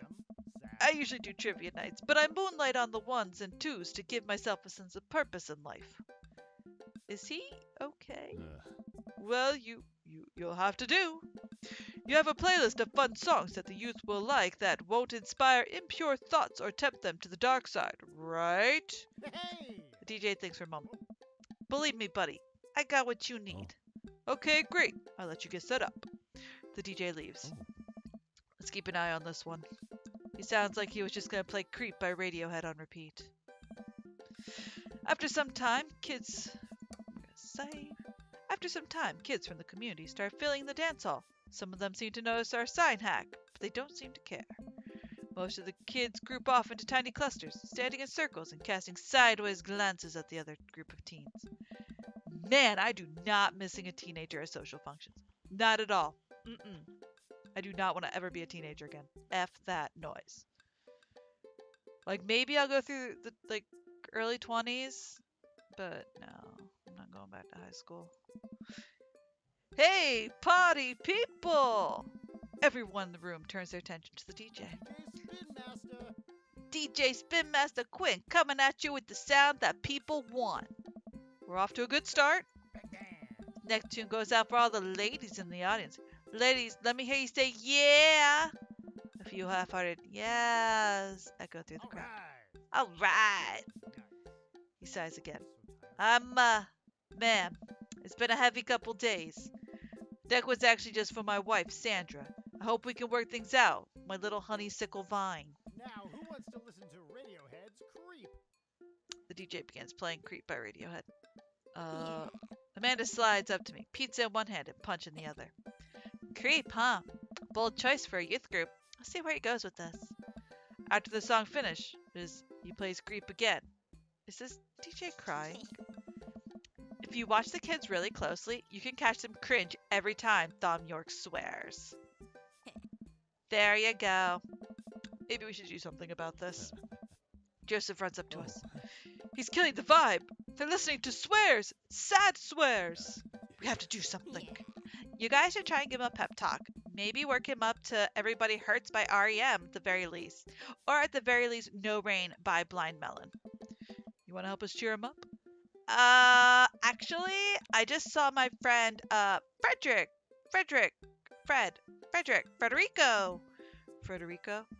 He's from Latin. I didn't know you were taking a Latin class. I'm not. So he's from the country Latin. Yes, it exists. Don't Google it. You can go, Amanda. It's fun. And she's gone. So get that DJ pizza. Losing My Religion by REM would be lovely for church events. Heck yeah, it would. It'd be fantastic. It's great. Joseph and I make our way to the DJ booth where Spin Master Quinn is having a quiet cry. Hey, bud. All right. Hey, my dudes. The house party jamming. It's, not? I'm sorry, fellas. Just taking a moment to find my groove. Gotta play the sad tunes to properly appreciate the bangers, right? That's not how DJing works. Now, stop me if I'm out of line here, since I've never been a DJ and don't have any current plans to become one, but I don't think that's how it works. The kids came out here to have a good time. Gotta cool it on the sadness. Hey, buddy, if it problems you're having with... Joseph leans close to me. What was his wife's name again? Sandra. If you're having problems with Sandra, I can help you too. I do counseling. It's my job here, and I'm very good at it. That's the good stuff. Oh, I don't know. I can tell that you're hurting. Nobody voluntarily listens to that much Radiohead on repeat, unless they're really going through some tough times. Trust me, I know. Joseph places a hand on Spin Master Quinn's shoulder, who immediately collapses into Joseph's embrace, quietly crying. There, bud. It's gonna be okay. I am so sad. Thank you. I'll put some dance hall anthems. You're the best, Spin Master Quinn. With yet another crisis averted, Joseph and I return to the dance floor, where Amanda's waiting with an ice cream cone. They have ice cream here. Good work, Amanda. How's it looking out there? Well, for a dance, there's not a whole lot of dancing. Looks like the people are starting to bail, though. This is a disaster. Don't be so hard on yourselves. This ice cream, top notch. Sorry for dragging you into this, Vega. You and Amanda should just go home. I'm not going to make you stay here for train wreck. It's not a disaster. We can still fix this. Fix this. We can. I suddenly realize what we have to do. Amanda, get out of here. I don't think you're going to want to be here for this, or be seen with me after this. Oh, God. You're not going to. I throw my keys to Amanda. I'll get a ride back with Joseph. Just remember me as I am right now, not as what I'm about to become. Amanda nods. Nice knowing ya, Pops.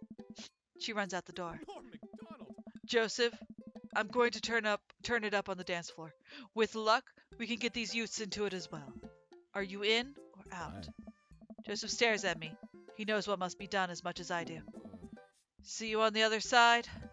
See you on the other side. Joseph and I walk to the dance floor in the middle of the room.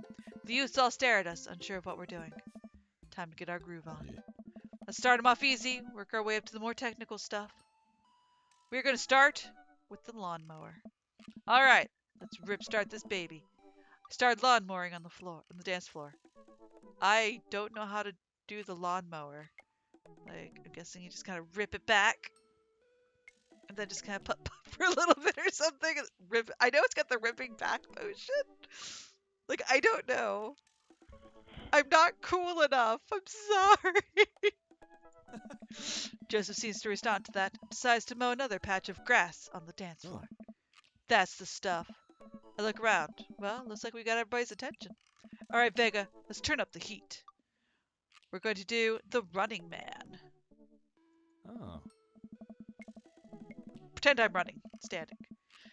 Since time immemorial, this move has never let me down. I start jogging in place, matching the movements with my arms pushing out. They seem to awaken something in Joseph, who feels the fire or the running man deep within him. I look around to the youths, getting into it. Oh. Keep it up. I think they're coming around. And then we're going to do the Cabbage Patch. Yes. Can never go wrong with the Cabbage Patch. Joseph follows my lead. We both take our arms and move them around in a circle, as I assume you would do in a cabbage patch. I look around the youths. I think they like agriculture. I think it's working. If we pull the right moves, the kids will join us in no time. All right, now we're gonna moonwalk, which I can't do. I start sliding my feet backwards. Can't tell if this looks good or not, but I think these kids have seen enough people doing moonwalks that they understand the general concept. Joseph makes moonwalks attempt as well. Surprisingly, dude pulls it off flawlessly. I look around at the youths. They're cheering. All right, time for the big finish. We're gonna do the death drop. Oh, I really want to lift Joseph up Dirty Dance style. We're gonna do the death drop. I've seen enough internet videos of this move where I really think I could nail it. On the beat drop, I kick my leg up dramatically, fall onto the floor on my back, landing on the ground with a shablam. All the kids immediately start screaming. They know what's up. But at what cost? I will feel this for weeks to come. My chiropractor's gonna be Oh, pissed. Cracker Barrel. What was that? The future of dance. These kids are going to remember this night for the rest of their lives. Impressionable preteens hit the dance floor with an almost alarming level of enthusiasm. I am deafened by the combined volume of their cheers. Kids swarm the dance floor. They're all laughing and dancing to the music. Looks like our job here is done. Somewhat oblongingly, the kids take the dance floor and start to move around. Before long, they're starting to laugh and enjoy themselves. It was dicey, but we've done our jobs. Hey. Come on, the rest of the chaperones will take it from here. What? I have something to show you. Joseph leads me out of the main room and down various darkened corridors of the church. I can barely see anything, and I find myself tripping over my own feet. Joseph, I think I lost you. His hand finds mine in the darkness. I'm right here. Toki doki, toki doki, toki doki. I'm glad he can't see me blush. I keep walking. Where are we? This church is huge. We're almost there. Actually, I had to admit I was a little dishonest with you. I didn't just invite you here to help me chaperone. What happened to lying being one of the 10 things you're not supposed to do? I think there's an exception for when you're trying to surprise a friend. Joseph closes the door behind us. I guess we're in a random room in the depths of this church. What could he possibly have planned? Sinful. So, last time we talked about escaping to an island where we could live out an easy tropical lifestyle, where our only worry is trying to find that lost shaker of salt. If you go to the Margaritaville in Orlando, there's plenty of shakers of salt. And not just in the gift store, where they're literally labeled as the lost shaker of salt. Just saying. They sell them in pairs and by themselves. Since we can't actually do that, go to Orlando! Since we can't actually do that, I figured we could bring a little bit of the tropics to Maple Bay. It's not quite Margaritaville, but it's something like it. Joseph throws on the lights. Ha! Welcome to the Margarita Zone! I look around as my eyes adjust to the light. It's his office, but there's a twinkle of lights strung across the wall, little garlands of fake flowers, and 2 beach chairs set up in front of the desk. There's a blender and 2 glasses sitting on the table. Ukulele music plays softly in the background. Joseph, this is amazing. Yeah. There's no pop-tops to step on here, buddy. You did this for me? Joseph takes the seat and gestures for me to do the same. I did this for us. I think we both earned it. I settle in while Joseph pours us both margaritas. You really went all out. I have a flair for the dramatic, and you can't lead a community if you don't know how to make good margaritas. Which is true. I take a sip of mine. This is a killer margarita. I would follow this man. Do you think the dance is going to be okay without our sick dance moves? No, not here. You're missing the point of Margarita Zone. Margarita Zone is a place of rest and relaxation. It's a place where you can kick your feet up and forget about your worries for a while.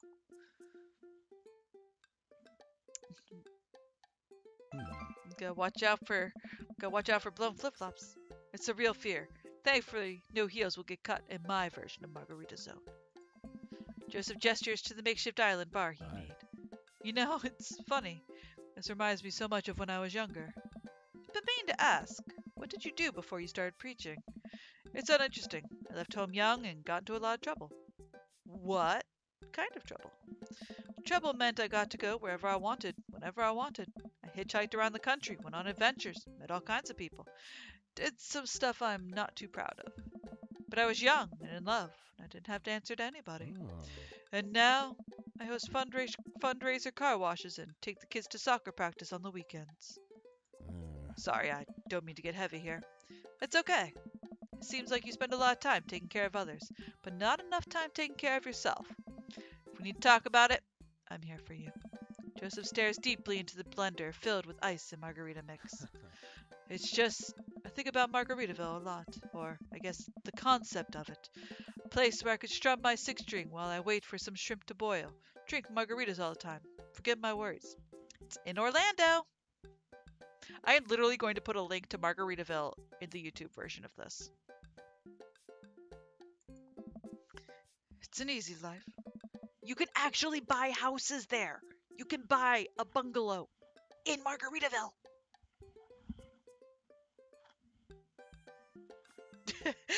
Yeah, Zombie, you've missed me like absolutely flailing about freaking Margaritaville the whole time. Yeah. But I think the closest I'm ever getting back to it is a Margarita Zone. A short and occasional reprieve from my daily life.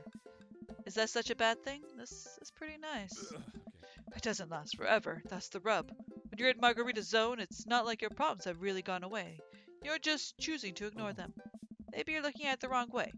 Maybe Margarita Zone is actually better than Margaritaville. Because Margaritaville itself is an impossible ideal. Remember what Spin Master Quinn said? Sometimes you have to play the sad tunes to appreciate the bangers.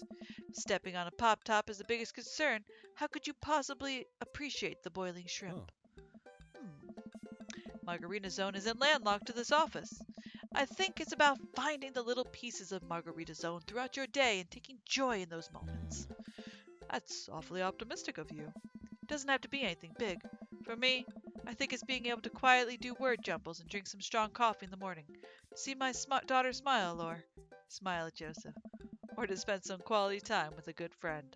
Wink. Oh. Yeah. feel myself leaning closer to Joseph. Is it me or is he leaning closer too? Joseph tenses up. He downs the rest of his margarita and hops out of his chair. It's getting late. We should head back. Sure. Joseph and I make sure the dance wraps up without incident before he takes me back to the cul-de-sac. I hop out of Joseph's car before he pulls into his own driveway. Thanks again for the help. Thanks again for Margarita Zone. Well, maybe we'll go back there one day. If we do, it'll be my own damn fault. Joseph chuckles and drives away. I walk into my living room, find Amanda curled up under a blanket and groaning on the couch. Hey, Panda, you feeling okay? Dad, I have a tummy ache. Eat too much youth group food? I drank too deeply from the well of life, and now I pay the price. And by well of life, I mean that big lukewarm punch bowl of seltzer, juice, and sherbet. Amanda slides to the floor with an elongated groan. Need anything, kiddo? A time machine that goes back approximately 2 hours in the past so that I can warn myself of the folly of excess. I'll pour you a glass of water. Love you, Pops. How'd the dance go? Oh, I crushed it. Got the kids on the dance floor at the expense of my own dignity. A fair trade. Also, everything hurts. I'll see you in the morning, kiddo. Night, Dad. Just gonna dad on the couch right here. Don't mind me. Worthwhile hobby. And oh. Okay, we still got the S rank. That was great. As long as we got the S rank, it's all that matters. Studio Joseph. Let's go down and press S rank. You'll be able to meet Mary at the bar. You'll be able to meet at the bar. Your dialogue options don't appear to matter, but this section may be important towards unlocking Joseph's secret ending. For the game, message, blah, blah, blah. Okay. Drink plenty of water. It's right, people.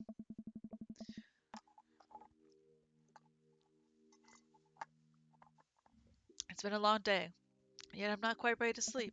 Usually when I feel this way, I mainline investigate TV until I pass out, but tonight I felt like it would just make me antsy. I decided to take a relaxing stroll.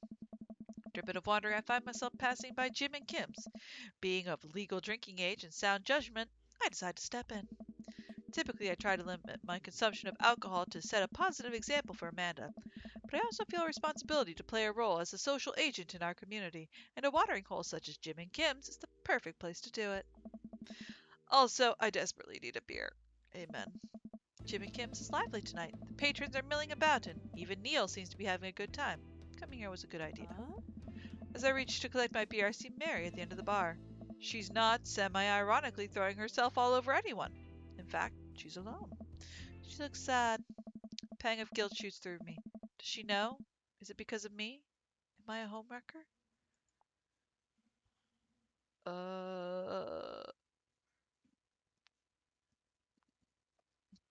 No, we don't actually have to deal with that. So,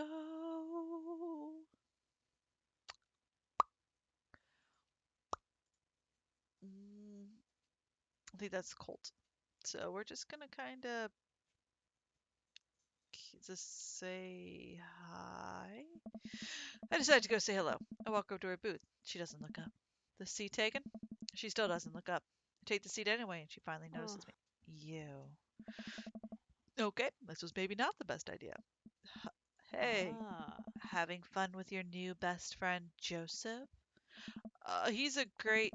I'm so glad. I'm happy for you two. Mary, I'm not... I'd never accuse you of anything uncouth, Vega. You're just having an innocent, very platonic time with my husband. A supportive friendship. You're a good friend, aren't you? Yep, just a friend. That's funny.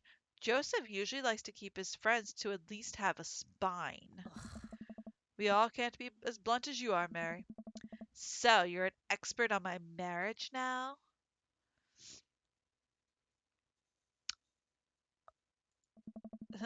Then what does that make you? We were miserable a long time before you started poking into our business, buddy boy. Don't come around thinking you're some paragon of empathy just because you got involved where you weren't welcome. Mary takes a long sip of her drink. This was a mistake. You know, you're really not his type. I'm surprised. Mary pays her tab and strides right out of Jim and Kim's without looking back. Dun dun. Well, it's been a long day. Just about ready to pack it in. After a few bites of ice cream from the freezer, I turn off all the lights and walk down to my room. So Amanda's crying because her, and her friends are just being douche. Yeah. So, all right. So in the morning, she's just absolutely miserable, and she just slams the door and leaves. And that was the first time the slam didn't actually startle me. So while she's gone, while she had a bad day at school, I totally made her a cake. It says, "Sorry, you're sad, but I support you 100%." And it's adorable. Oh no. The best friend. You got it. Wow, proud of you. All right, so that Emma got accepted to their dream college, and then she's being a bitch, and she's secretly dating Noah, who who's dating her, and then it's like what? And she's just so she didn't leave her out. It's just terrible. So it's just teenage drama. It's not dumb. Well, that's all she wants to hear. And then you tell her that not all friendships last forever, and that's true. And sometimes your friendships, you're friends for a bit, and then you stop being friends, you grow up a little bit, and you come back, and you're just like, hey, Welcome. we could be cool You've friends got again. Dads. Trust me, it's happened. No. No. I don't want to eat that dinner.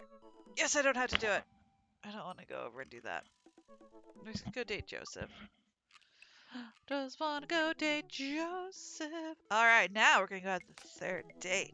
You know what they say about third dates. Wink. We're going to get down and dirty with the married minister. We're terrible people. I also have a headache. Not really.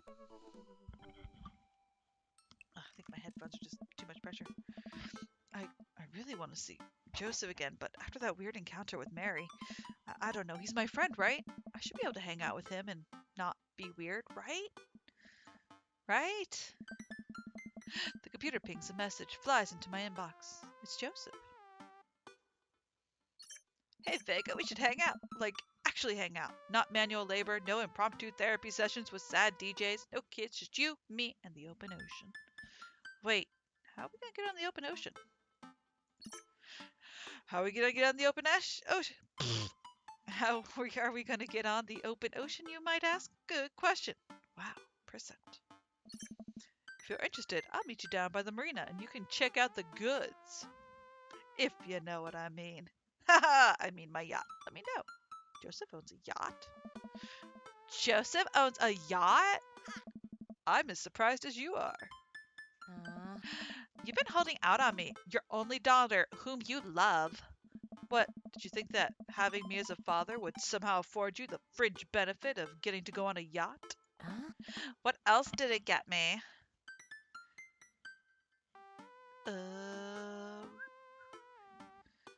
A healthy upbringing and support from I'm literally paying for sure. I'm literally paying for your college. And how much does Collar Cat cost? Exact. You guessed it, the exact price of a yacht. Probably. I would give up all my hopes and dreams to live on a yacht, sail the 7 seas, grow a really long, gnarly beard, marry the ocean. Amanda stares off into the middle distance, thinking about her future as a boat hermit, I guess. Relax, kiddo. Joseph inviting me onto his yacht. It's going to be a yacht of fun. Ugh. I'm glad you're excited, but that doesn't mean you get to start throwing out puns. Why yacht, Amanda? Well, I gotta get ready. Gonna go on my friend's yacht. I start to walk away, but Amanda stops me. Oh. Hey, in all seriousness, I hope you have fun. Yeah. But make good choices, okay? But Dad, don't stay out too late, or you can't go to Jennifer Longford's birthday party this weekend. She promised me she promised me she would propose to me, but ended up going out with Logan Crutchfield. I'm not going anywhere near that party. Good bit, Dad. Good bit. I respond back to Joseph, letting him know I'll be there. A quaint marina complete with local mom and pop shops and a small diner framed by the bay. I've gone for a few walks by the bayside to stare enviously at all the nice boats before. Joseph should be around here somewhere. Gosh, this is fancy. I feel a little out of place. Hey, Vega! Joseph! Where are you? Up here! I look up. Joseph waves for me atop a huge yacht. I've never been on a yacht before. You never forget your first. Wink. I glance at the name of the side of the boat. The St. Peter, huh? Inherited this thing from my pop. Real fire and brimstone type. Loved yachts. So what's the plan, Captain? I figured since our last time went a bit sideways, we could cast out our lot on the open sea, wrestle with Neptune, set sail on the seas of adventure. Kind of a goofball when you're not wrangling your kids, you know that. Joseph smiles and winks at me from his perch. I have no idea what you're talking about. Joseph hops down and extends his hand to me, helping me up onto the yacht. I'm thrown off by how soft his hands are. Does he moisturize or what? Oh, he moisturizes. Wink. Vega, stop thinking about his hands. Naughty boy. Pure thoughts. You're going to be on the boat, alone, with Joseph, on the open ocean. It's a yacht. He's married. It's fine. This is fine. After undoing the mooring and climbing into the captain's seat, Joseph slowly takes the boat out, ringing the big steel bell with extra emphasis, even though nobody else seems to be around.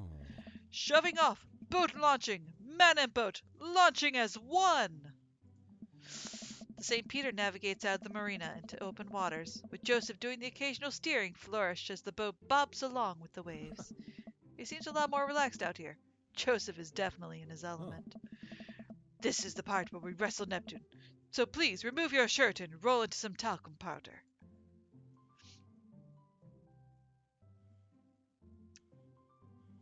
Can do. Oh, cracker barrel. I dramatically pull off my shirt. My dad bod illuminated in the reflection of Maple Bay's rippling waters. I am strong. Hey. Not bad. We might have to tag team Neptune together. I'm suddenly worried that I haven't applied a strong enough SPF sunscreen and might get a sunburn. I put my shirt back on. Sunscreen. For a while we watch as the trees and waves pass us by. Where are we going? A little further out. It's a lot quieter once we get into open water. Plus, we could see whales. Whales are cool. I don't trust whales. Nothing should be that big. Oh. Noted. Oh, there's something that big, my friend. Joseph maneuvers the boat past some buoys. He sighs. I wish I could get out here more often, but you know. Family, wife, saving souls. Nice. So many souls. I could barely hold them all. How can I hold all these Pokemon cards? I watch Joseph work the boat. Despite his age, he doesn't look like he's slowed down at all, and from here I can see how toned his muscles are. Impure thoughts! Yeah. Joseph and I boat in silence as the bay gets smaller and smaller behind us. I decide to take a peek over the edge of the ship. The wake this thing kicks off is intense. I wonder if Joseph would ever let me water ski off his yacht. Hey, dolphins! Joseph! Joseph, there are dolphins! So, you're scared of whales, but not of dolphins. I feel like there's an unspoken truce between man and dolphin. I would be more than comfortable riding a dolphin into battle. Dolphins are way more dangerous. They sometimes drown their babies for fun, you know. They also like to rape. Can I trust nothing on this open ocean? I like to think that I'm pretty cool. All right, Joseph. It's you and me versus the entirety of marine life. I yell out to the ocean. Had lobster last week. I can't wait to eat more of you. You tell him, Vega. Oh. Ah, here we are. Oh. Vega, welcome to the ocean. I look out over the vast expanse of blueness. Yep, that's the ocean. I'm suddenly struck with an overwhelming sense of claustrophobia, despite being in the wide open space. I am on a boat with a handsome man, a handsome married man. And there are whales beneath us. Nothing should be that big. It's a little daunting, isn't it? Do you trust the whales? Oh. You know, there are more dangerous things in the oceans than whales, right? Yeah. Like tuna. The tuna is an apex predator. What about sharks? Oh. Sharks are tight. Huh. It's the tuna you gotta watch out for. And the whales. Hey, want to look out wistfully over the sea with me? Joseph and I head to the bow of the ship and do some quiet contemplation. You know Shh. Quiet contemplation. Oh. I am alone with my thoughts. Cool. Okay. I look out at the sea for a bit, then over to Joseph. He looks so commanding as he surveys the ocean. Feels like he's really at home here on the water. What Mary said to me at the bar. I can't stop thinking about it. Is she right? But she's terrible to him. He's unhappy. He deserves better. I don't know what to think about this, but I just feel so drawn to Joseph. I should say something. So, about Mary. Joseph continues to stare off into the distance. It's, Hmm. well, if you really want to know. Oh, cracker barrels. Suddenly, I hear a sputtering coming from the engine room. Joseph runs over to the boat's controls and taps on some dials. I guess we could talk about Mary later. Oh, okay, so Oh. we might have a small problem. What small problem? Oh. We are out of gas. The whales are going to get us. The whale siphoned our gas. Oh. It's okay, I could just call one of my boat buddies to come tow us back in. Joseph pulls out his phone. Oh. Just kidding, I can't do that because there's no service. I check my phone. I don't have service either. Ah. Should we just submit ourselves to the whales? Well, I do have an old radio in the office, but it's broken. Are you handy with tools? I am a dad. If the radio is anything like frantically putting together a bike on Christmas Eve, it should be no problem. Let's take a look at it and see what we can figure out. Alright, apparently it's a mini game. We're saving. Joseph directs me towards the radio and showcase its insides. I don't know how radios work. I think there's some frayed wires in here. If we could reattach them, we should have the radio working in no time. We stare into the interior of the radio. I'm not entirely sure what I'm looking at. I don't think Joseph knows either. You know what? Let's just throw some stuff around in there and see what works. MacGyver, that radio.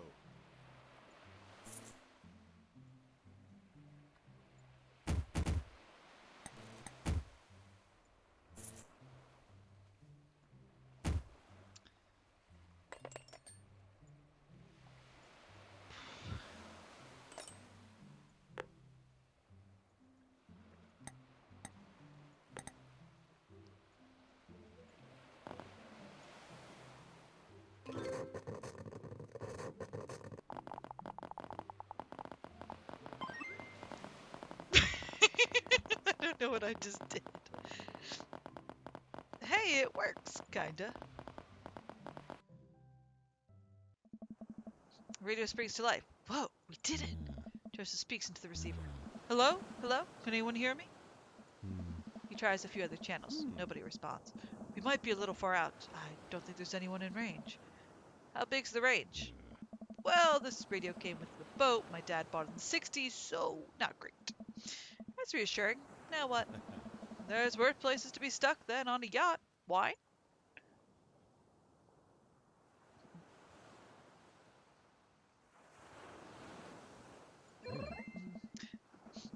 I keep a couple of emergency bottles below deck. I'm gonna go grab some while I fiddle with the radio some more.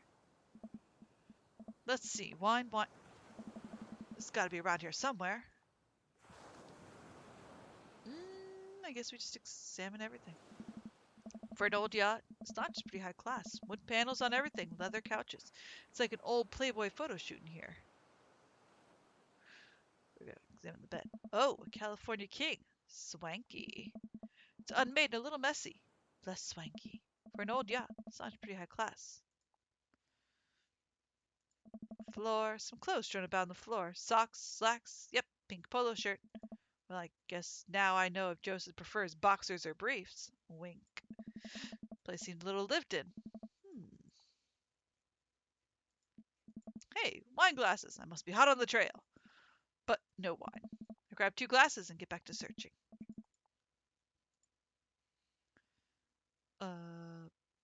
Let's examine the shelf. Take a look at everything on the shelf. There's a few photos on the wall here. Looks like a picture from Joseph and Mary's wedding day. Nice grandpa glasses. Glasses. Looking real slick there, Joe. I picture Mary Joseph on the very yacht. Quality 90s fashion. Mary still has her patent stink face, but at least Joseph seems happy on the water. Hey, it's all the dads. Looks like it's from a couple years ago. Gang's all here. Brian, Matt, Hugo, Damien, Robert. Wow, Robert's actually smiling, wearing a sweater. That, I know that sweater. There's one guy at the end that I don't recognize. Hugo's ex, maybe? Hey, here's Joseph's go-karting with the kids. That's fun. Take a look at everything on the shelf. Different Bibles, on brand. Old vet magazines, must be Mary's. Wait a minute, is this? Well, well, well, now the hot body shoe is on the other hot body foot. Take a look at everything on the shelf. There's one thing Joseph does right. It's the odd stuff he puts on shelves. Take a moment to closely examine what I think is an old submarine clock. Ah, there's the crosses again. Boy knows his crosses. Really cool design, too. All right, let us examine the cabinet. A sturdy cabinet. A little dusty, but there's some treasure in here. Look, you can tell a lot by a man of how seriously he takes his fire safety. Nice, Joseph. Nice. Well, this is a solution to a different problem. Maybe if we're stranded out here for a few days and run out of electricity, we'll need these. But the chief concern now is wine intake. Hey, it's wine! A whole drawer full of wine! That's a yacht club miracle. Twilight Rouge. Come to Daddy. Finally, time to get back up, Joseph.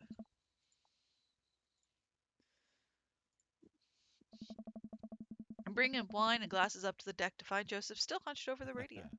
Vega, wine! Good to see you two, just in time for sunset. I didn't take you for a Nice. drinker. Haven't you heard? I'm a cool minister. How cool. I could land half of my kickflips. What's that, like 4? Hey. 5 on a good day. Pour me. Oh no, we're gonna power pour. Whoa. Okay, time to party. We clink our glasses and drink up. This wine's not bad. There's a hint of... Am I tasting grapes? You have a discerning palate. It might be the grapes. Joseph and I lounge on the deck with our yacht wine, taking in the ocean air. Sun starts to dip below the horizon. We could be stranded out here forever. I can think of anywhere else I want to be stranded with. I can't think of anyone else I'd want to be stranded with. It's just you, me, and all those whales. So many whales. You're killing the vibe. Revive the vibe, Vega. Revive the vibe, Vega. Generally, it takes 3 days and a gigantic stone door rolling in front of a tomb, but I think we can save it.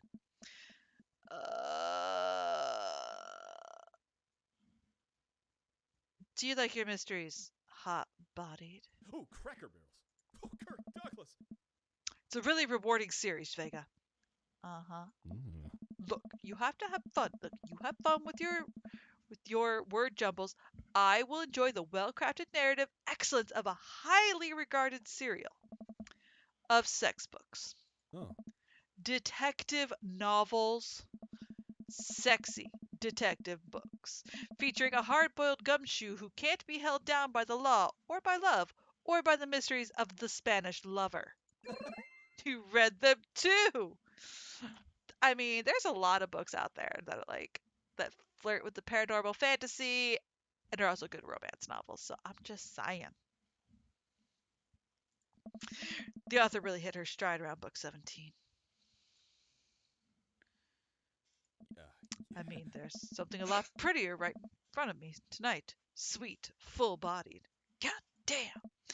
Joseph, this wine is so good. God damn! I go to take another sip of wine, but stop myself. Is wine an acceptable beverage in Margarita Zone? That's it, Vega. All beverages of leisure are welcomed in the Margarita Zone. This is almost what we wanted, right?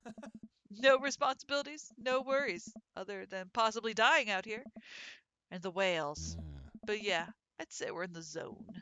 Joseph and I clink our wine glasses again. To the Margarita Zone. Wasting away again.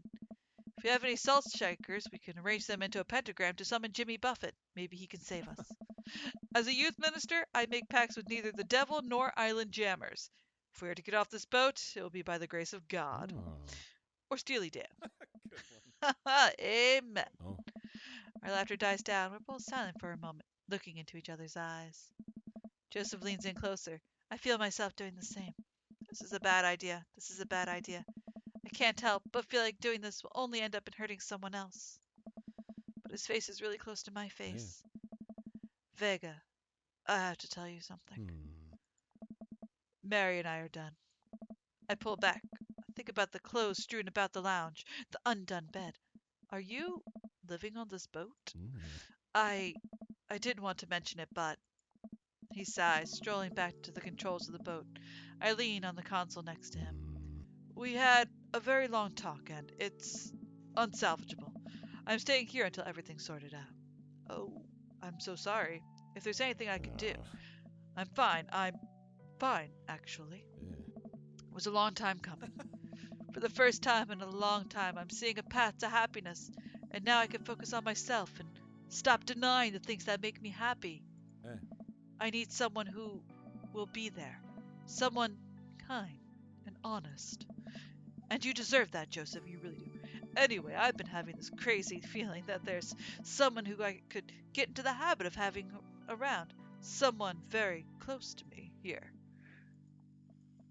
Is it Wales? I mean you. Oh! I was trying to be subtle. I think I'm picking up what Joseph's putting down. I lean forward, closing the gap between us. Joseph grabs the receiver. Come in, come in. Is anyone there? No? Over? We're stranded out in open waters. We've been out here for hours. Please help. Over. But wait, are you guys gonna kiss? I mean, what are your coordinates? Over. Vega, have you been leaning on the talk button this whole time? I look down. I've definitely been leaning on the talk button. Betrayed by my own butt yet again. I didn't lean on it. You leaned on it. Neither of you were leaning on the talk button. We didn't hear anything. Over. Hey, were you listening to us? Sir, we here at the Coast Guards are professionals. We were not doing that. But as professionals, it seems like you deserve happiness, and we think it's closer than you think. Over. How soon could you guys be here to give us a tow? Over. Well, pick you up in the morning. Sounds like you two have some stuff to hash out. Over and out. Wait! Silence. Nobody returns our radio calls. I think they left. We stare at each other for a second. Well, Joseph carefully places the receiver on the table, making sure the talk button isn't pressed in. Well, okay. Joseph grabs me by the shirt and pulls me into a kiss. His lips are soft and sweet from the wine, and his skin still warm from the sun. I reach for his belt and pull him even closer, running my free hand under his shirt and up his side. He pushes me against the boat's console, kissing down my neck. Come on. His hand drifts to my thigh, and he effortlessly picks me up. Wow. Joseph carries me below deck. I'd be lying if I said I hadn't fantasized about this, but I didn't think he'd be so aggressive. I've waited for this so long. He throws me onto the bed. I let out a little yell. Lots of times to kill, Vega. We better get started. Bow chicka wow wow. I had to. Oh man, I might have overdone on the wine last night. A few more minutes of sleep will do just fine. Wait. I open my eyes to find Joseph's face a few inches from mine, an arm slung around my waist. He's sleeping peacefully, his hair is mused, and his lips still a little red. I think this is what I was talking about when we were discussing Margarita Zone, finding little perfect moments of joy, like the way the light falls across Joseph's face, or how he's still holding me tight, even in his sleep. I'm very tempted to curl up closer to him and keep sleeping, but I know the Coast Guard will probably be here soon, and I'd like to be wearing clothes when that happens. I nudge Joseph. It takes a couple shakes before he blearily opens his eyes. When he notices me hovering over him, he breaks into a huge grin. We should get dressed. Joseph pulls me in for a kiss. Do we have to? Another kiss. Stop trying to tempt me. Fine. Coast Guard eventually shows up and tows us back to the bay. They thankfully keep their comments to themselves. Joseph and I step off the yacht and he walks me to my car. I had a great time. Me too. No thanks to the whales. Shh. You're on land now. They can't hurt you here. Take care, Joseph. You too. He gives me one last kiss on the lips before he turns around and walks back to his boat. Well, I've been gone an entire day. Hopefully Amanda's all right. Amanda, I'm... Dad! She runs up and hugs me. I was genuinely concerned about your well-being, but put upon closer inspection, you seem to be okay. What happened? The yacht ran out of gas and we got stuck. But it was okay, because I was on a yacht. Weren't you scared? Your father feels no fear. Were you able to take care of yourself for the night? Yeah, just did a ton of drugs, vandalized a few cards, and then embezzled some funds for my school. All in all, pretty low-key night. Where'd you learn that from? I learned it from you, Dad. Well, if you did, you would have funneled those funds through a legitimate cash and carry business, fudging the books over the course of years so you don't arouse suspicion from the feds. Rookie mistake, Panda. I'm glad you're back in one piece. Did you make good choices? Yeah, I think I did. But hey, I'm starving. Want to make sandwiches out of whatever we can find in the fridge? More than anything, Pops.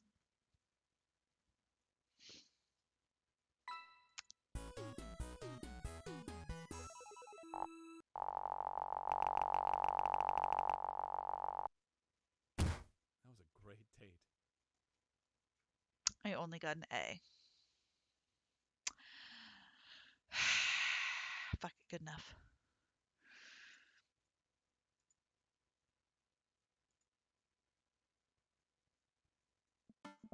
All right, and now we're gonna be cool. We're gonna be cool because she graduated high school. She's getting ready for college. This is kind of her going away party. We get her a box set of the long haul ice paranormal road trucker things. But of course, we invite all the dads and the kids and a customizable mac and cheese bar. Hell yeah, girl. But I don't wanna. Come on, Vega, you can do this. I walk up to Mary. Hey. Hey. You been good? Just peachy. I have to go over there now. That went about as well as I could have expected it to. And then we talk about him. And they're being awesome. And bro. Kids are cute. They ate cake. Lots of cake. Hugo tells me about the perfect mac and cheese. The man is no longer worried about the teacher because he's no longer a teacher technically. Robert's just Robert. Matt's cute. Damien, they're happy. Sun is setting and everyone seems to have eaten their fill. As the party starts to wind down, I take a seat. Ring with party of what? Oh my gosh! Hi, John! You're here for like the last 2 minutes. I have given you my soul viewer, and I appreciate the sacrifice of your soul viewer.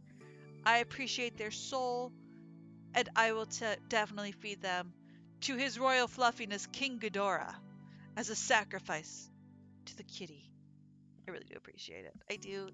So exciting! I had 3 viewers earlier, and now I got a raid of my soul viewer. Thank you, John. I don't know what I'm doing. I'm just kind of working it. I don't know. But welcome to Dinner Time Shenanigans. Enjoy it. Prom. I get to move boxes to the new apartment now. That sounds terrible. I hate moving. The last time I moved, I literally hired someone to move for me. Because I had had surgery a week and a half before, and had a drain sticking out of my arm because I had my lymph nodes removed, and I couldn't actually move my arm, like higher than that. But pew pew, do you, boo? Have fun, enjoy it. Because just think, when you are done moving into the new apartment, you get to reward yourself with Dragon Con. Almost 300 square feet and getting about 30 years newer construction. Bye bye. Good luck.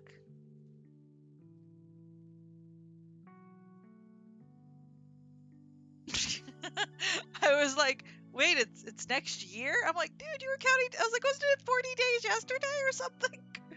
A couple days ago? Okay, at least I'm not 100% crazy. 80% yes. 100 no.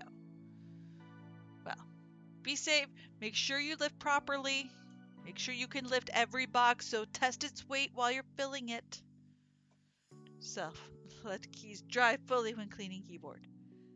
Yeah. You could be like me and have wax on your keyboard from when a certain fluffy douchebag decided to knock over a candle after he tried to set his tail on fire. Oh, that's not bad. It'll be fun. Well, I thank you for popping in. I appreciate it. Bye-bye. All right, let's finish up this dad. The sun is setting and everyone seems to have eaten their fill. As the party starts to wind down, I take a seat next to Joseph. Joseph, it's so great to see you again. A great party. I should have you organize our next youth group mixer.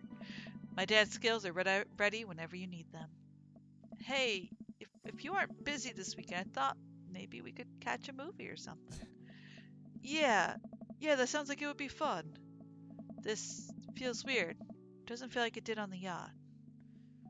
So, I guess things are still friendly with Mary? Yeah, I want to talk to you about that. Joseph sighs. We talked. And we talked for a long time. There was some yelling, some crying, but ultimately, there was reconciliation. I'm sorry, Vega. I have to make this work with Mary. Oh. I know. I shouldn't have. I didn't mean to hurt you, and I'm really sorry you got caught up in all of this. I've just felt so alone lately, and I'm not even sure I'm doing the right thing here. You've come to mean so much to me, and I never forget all those beautiful moments we shared together. But I have to thank you. In a way, this whole thing with you helped me realize that I still love my wife very much. Oh, that's great. I know this probably isn't what you wanted to hear, and I'm sorry if you were hoping for something different, but this is where my life is, and I need to do right by my family. But hey, Joseph squeezes my hand. We'll always have Margarita Zone. Joseph stands up. Take care, Vega. You too, Joseph. Joseph walks off. Man, did I do something wrong? Was there another way this could have ended if I had done things differently? I walk over to the half-melted remnants of the ice cream cake and shove a forkful into my mouth. This ice cream cake is my new boyfriend. The last gust begins to make their way out of the party. Amanda wanders over and sits down next to me. Killer party, Pops. What can I say? I was inspired. So, I also have something for you. For me? Why? Not to be completely genuine about my feelings for once or anything, but... And she gives me an awesome gift. It's a framed picture of us. Ugh. She's excited, yay! So we're cutesy. Yeah, it's the ending. It's not a happy ending. You know. But it happens. Who did Joseph? Oh, okay, it was Aaron. So, yeah, there you go. Dream Daddy. We'll do the creepy ending later. But we gotta make it real good. There we are. The best Pops. Greetings from Margarita Zone. Wish you were here. Bulgy ooh woo. It's actually the good ending. They're gonna break up regardless. So there we go. We're getting there. We're getting there. Pew pew. We're like halfway done. Yeah, because technically we haven't done Hugo. 1, 2, 3. We're a little over halfway done. Then we get this special ending. So we'll get there. We'll get it done in a couple days. So, thank you so much for joining me on this fun adventure to the Dream Daddy. I will be back Friday with more Dream Daddy because tomorrow is Chrono Trigger. Then I'm off Wednesday. Thursday's more Chrono Trigger. Friday is more Dream Daddy. I'll ask my dad to pick from the remaining dads of who I should date. And then Saturday is the big Chrono Trigger day. And I had to restart Chrono Trigger because my game, because the Steam version won't let me get past defeating Magus. It just locks up and crashes. So F that noise. We're gonna do something different. So I hope you're all having fun, doing great, keeping out of trouble, or getting into trouble. Enjoy your margarita zone. Find your own little island of happiness, your own little patch where you can just be you, your own little corner of the world. Enjoy it. I am your host, Crystal Lady Noir, and I will see you guys next time. See you tomorrow.